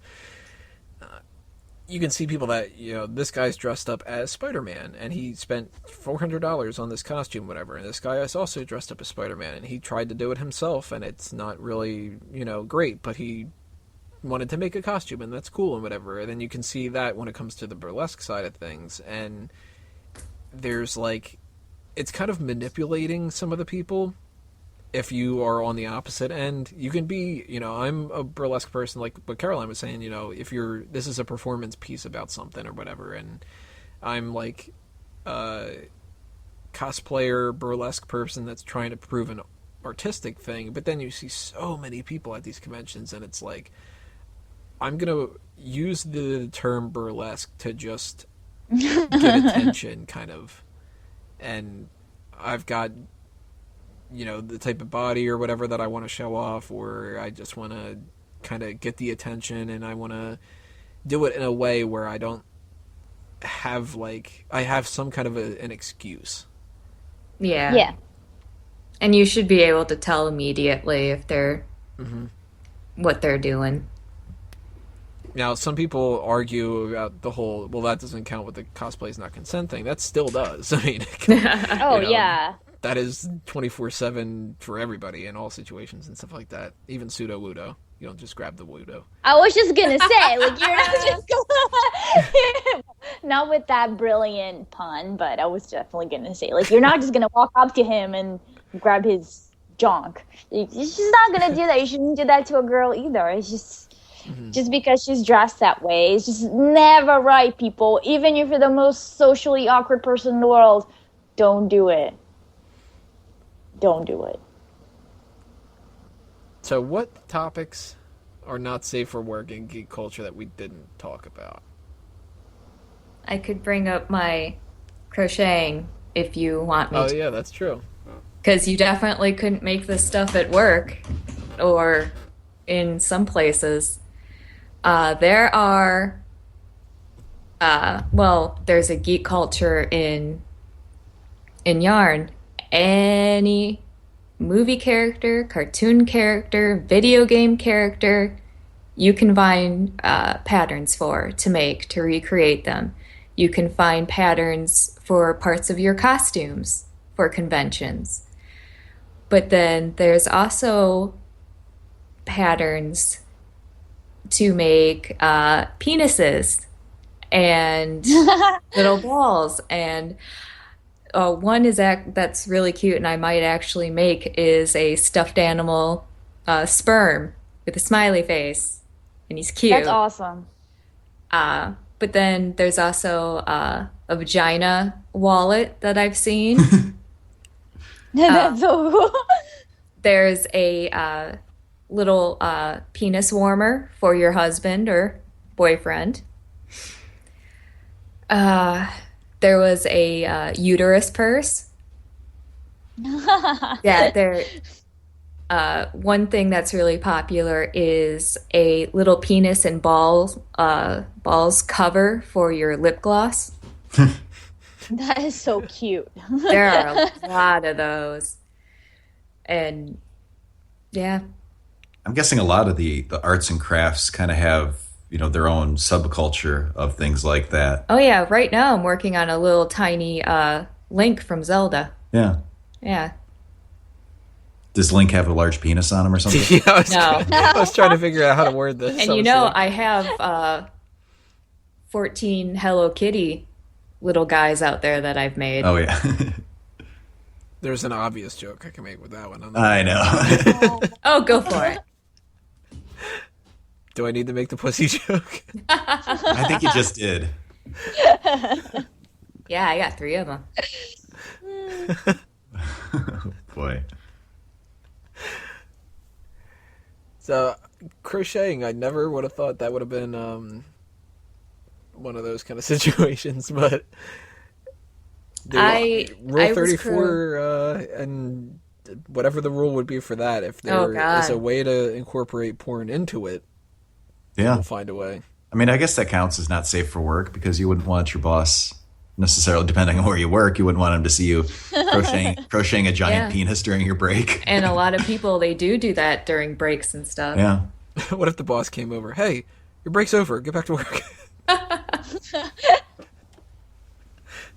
Or like, I don't know. I can't imagine a situation where that would be safe for work in any environment whatsoever. I don't think any boss is going to be like, oh, you make you crochet things. Oh, that's a nice hat that you have there, and that's a nice set of balls. I guess if you worked in the porn industry, some sort of porn studio, that would be much appreciated, especially the penis warmers. Oh, definitely. And probably the purse. Yeah. You don't have any pockets. I mean, go on. Where else are you going to put your stuff? You're filming. We mentioned books. That's one last thing I think we should probably just talk about. I have no notes written down about books and stuff like that because I ain't going to read and shit like that. It's too much effort. But not safe for work books, the only thing that could come to my mind would be 50 Shades of Grey. That is something that caught on incredibly, and I have no clue why, because it sounds like it's utter trash. But maybe that's why. But even when it comes to romance novels and the trashy romance novel things, it's a whole geek culture. People love that stuff. I don't see why, but yeah, I have don't any either. opinions about them? Well, the 50 Shades of Grey got so popular. I think bosses were reading it and didn't mind seeing anyone reading it on their breaks. And it was just everywhere. It really was. I mean, yeah, it's they were selling it at Walmart. It was everywhere. Yeah, it was everywhere. They can sell that, but they can't sell Sheryl Crow CD. Yeah, exactly. I know. was just gonna Oh, say God. that. Oh, God. Or that, what was it, One of the Nirvana Ronda ones. Rousey's book. Yeah, exactly. Ronda Rousey's book. It's too violent, but check out this one. That one's violent and sexual. Horrible. And Anybody poorly actually read written. it? No, No. I have no interest. Anybody watch the movie? God, I no. did. Nope. You did? I did. Is it as terrible as it seems like it would be? It's so bad, and I was so mad that I went because my friend was like, "Hey, let's go watch." What was it? It was First 49? was it? I don't remember, but she said that she was gonna see this action movie, and it was actually Valentine's Day. She's like, "I don't want to spend it alone," and I'm like, "Okay." So I went there, and then she had already gotten my ticket. It's like, guess what we're gonna watch? And we went. The only good thing, though, is that we did go to watch it at this theater in Harlem. So so that was pretty cool because everybody was not taking any shit of that movie. Like, if anything happened, they're like, what? And then we would talk back. No, but it was really, really bad. And I watched a lot of really bad, like, B-horror movies. But that movie was so stinky bad that it's just, like... The only thing that was fun about was watching in Harlem. But everything else was really, really bad. I would buy the ticket if I could watch it in Harlem. You sold me on that. Yeah, exactly. Yeah, no, like that, like people kept it real in there. It was awesome. When it ended, everybody was like, what? It was great. It was great. But the movie, no. I can't believe they're making another one. It's bad. There's an audience out there, and we said it earlier, I think it was in part 1. Some people are weird, and some people get catered to. You cater to the weirdos, and if it gets you money, it gets you money. Yep. Yep. But I think it's good to end on a note of a movie, wrap that up and everything like that. So last thing we're going to do here is just plug some stuff, and that's terrible for me to say after 50 Shades of Grey. But Caroline, anything you want to plug other than Pseudo Wudo? Oh, man, that man. I will plug him everywhere, anywhere. Well, I'll just say check out my website, CZ as in zebra, OF as in x.com, and look for an article that hopefully I'm going to finish, which is going to be up in Fanboys Anonymous, and it kind of ties up with this whole situation of how far a character will influence somebody to commit something bad. So, yeah, just look for those things. She's also going to be ranking the top 10 best porn parodies. Nice. Oh, I will totally do it. In a heartbeat. You could totally post that on the website. I'd be fine with it. I will, sir. I will. Stroke him on. I will watch it. I will find it and I will watch it. Angela, anything you want to promote? No. Kaylin, anything on your end? Yeah, you can follow me on the Twitter machine at Kalen Ferris. And for Sean, who unfortunately had to leave us before this last part, you can check out if he decides to stream something on Twitch. I can't remember what his Twitch account is because he's got Shaughnessy and then a bunch of numbers on like totally different random things. But if you check Happy Pope Gaming Productions on Facebook, he will have links to that kind of stuff all over the place. And Shaughnessy2K37 is his Twitter account, if I'm remembering correctly, so he'll probably post something there as well. From my end of things, if you guys don't know by now already, for all the Fanboys Anonymous things, check out all those social media accounts and all that other kind of stuff. If you are interested in wrestling, smarkoutmoment.com is the wrestling website for A Mango Tree, and we've got podcasts there as well. We've got the All Talk Show, which is, if you thought that this was crazy, holy shit, listen to the All Talk Show. We talk to plants, we get people calling in telling us to talk about porn. Apparently everybody finds it in the woods, but that is just the most random thing possible, and we do those live on megapowersradio.com completely randomly. You will be notified of when we decide to do them on the Facebook page, facebook.com/alltalkshow, anytime that we decide to do that. And just follow anything else under A Mango Tree by following that and Tony Mango on social media, and you will see everything else that's going on. So thank you to everybody on the panel this evening. Thank you everybody out there for listening. Make sure that you leave your comments below. Tell us what you think about all the topics that we brought up here. If you were offended, sorry. Explain why. If you were not offended, awesome. You've got the right idea here. We're not supposed to be just offending people and stuff. But not safe for work is something that is obviously going to rub people the wrong way. If you have any opinions about certain things that should be that we didn't mention, or some things that we did mention that why is that not safe for work, that kind of thing, you can always just leave your comments on fanboysanonymous.com or on YouTube, or you can leave a review of our podcast on iTunes or Stitcher or anything else like that. Share us, like us, blah, blah, blah, blah, blah, blah, blah. You guys know that stuff by now. So that'll do us in for episode 20 of the Group Meeting Podcast. This meeting is adjourned. See you next time, everybody.